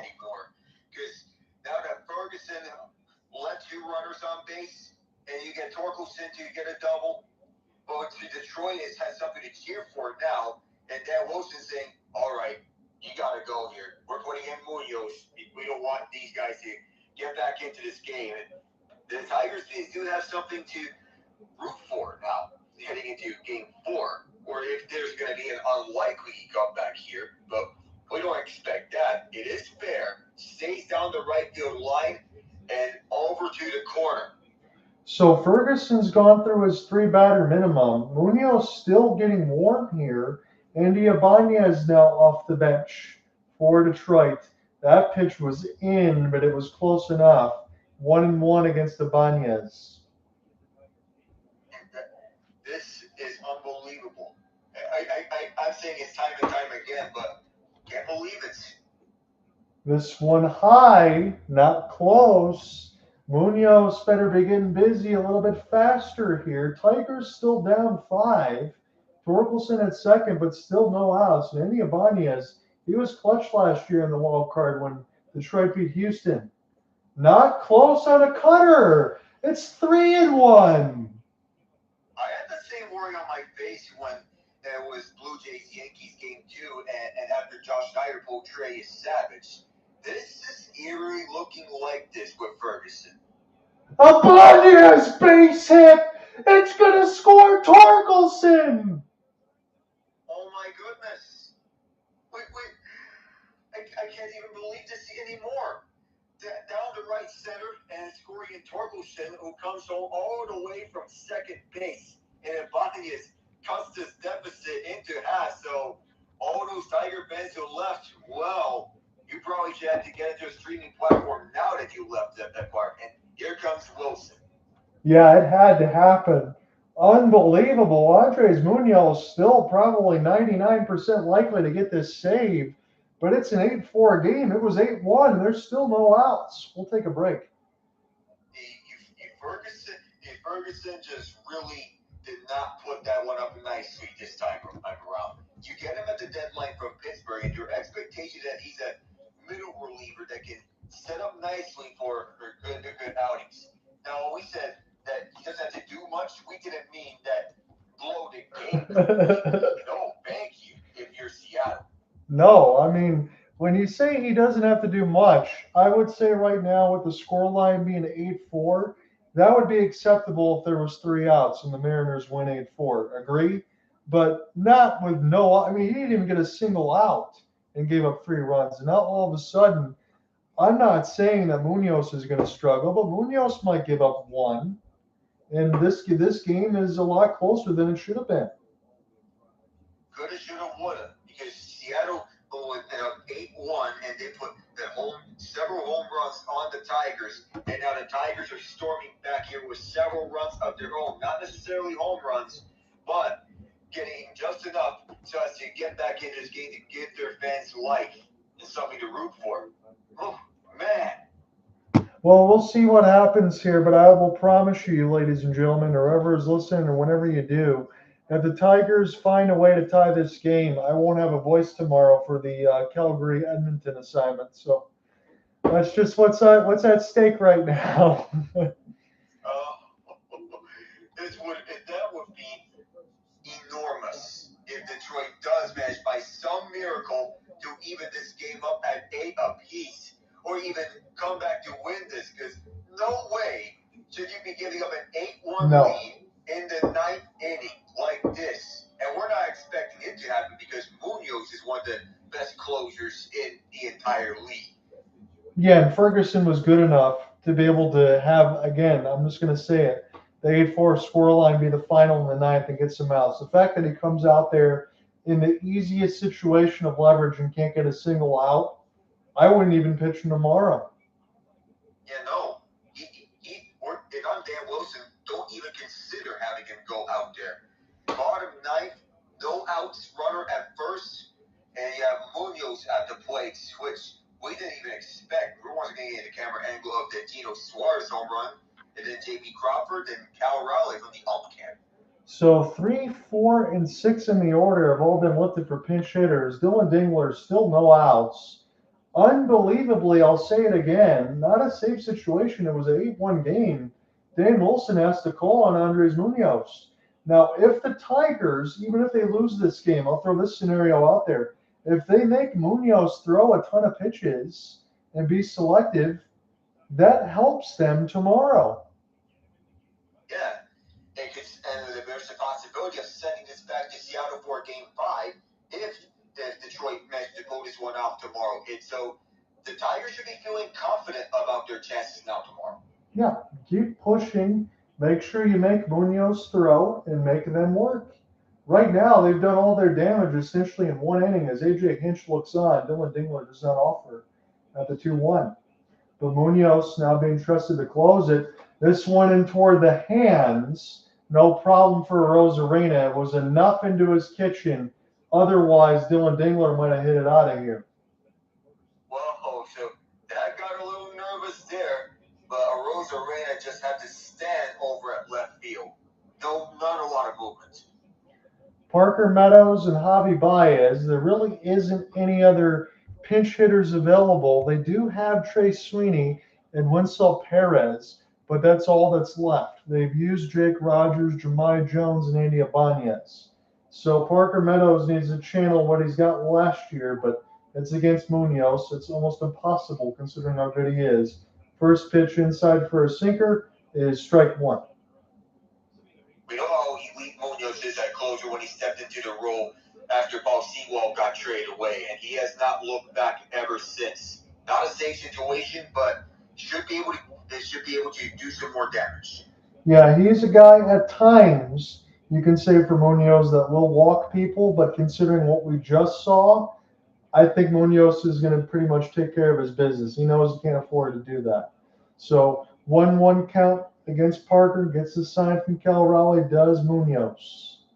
That is a gorgeous slider, and all Meadows could do was swing at it helplessly, 1-2. And we know Meadows and Munoz, that's the matchup that is being featured. That looked like a foul tip backwards. It went off of Cal Raleigh. So they'll stay up more because that was strike 1 or strike 2. You're right. Stay where we are right now with 1-2. Was that one went off the stitching of his glove? Only didn't get a piece of his thumb for Cal. Another good block. Again, I've said that about 7 times this game, but it's not a surprise. The one thing that was Dylan Dingler, the one pass ball from Riley Green that got between his legs that scored Robles to open the scoring. But other than that, these catchers haven't made any mistakes. 2-2 is what we're waiting on right now. Tigers have scored 3 in this inning. Parker Meadows What a catch by Naylor! That's going to end the ball game. Steps on the bag. Oh, have a nice ice, J.P. Crawford. As Josh Naylor snagged it right out the air, steps on the bag, game over. Andres Munoz prevents disaster for the Seattle Mariners. Up 8-1, and even if they got that scare in the ninth inning, he didn't have to pitch a lot, which is a win for Seattle because he is rested for tomorrow if Seattle has to preserve a lead. But Detroit did get something to believe in for tomorrow if they want to go at it. Well, we'll see what happens. I know we'll both be on hockey assignments tomorrow. I wish your Penguins the best of luck for the rest of today and for the season. It was fun to be joined by Alec once again. I really appreciate it. Hey, anytime, John. It's nice to have you back. We'll talk soon. All right. See you.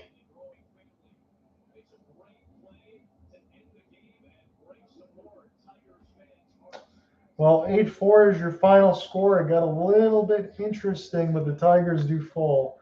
Seattle Mariners take a 2-1 series lead. They look to close it out at Comerica tomorrow.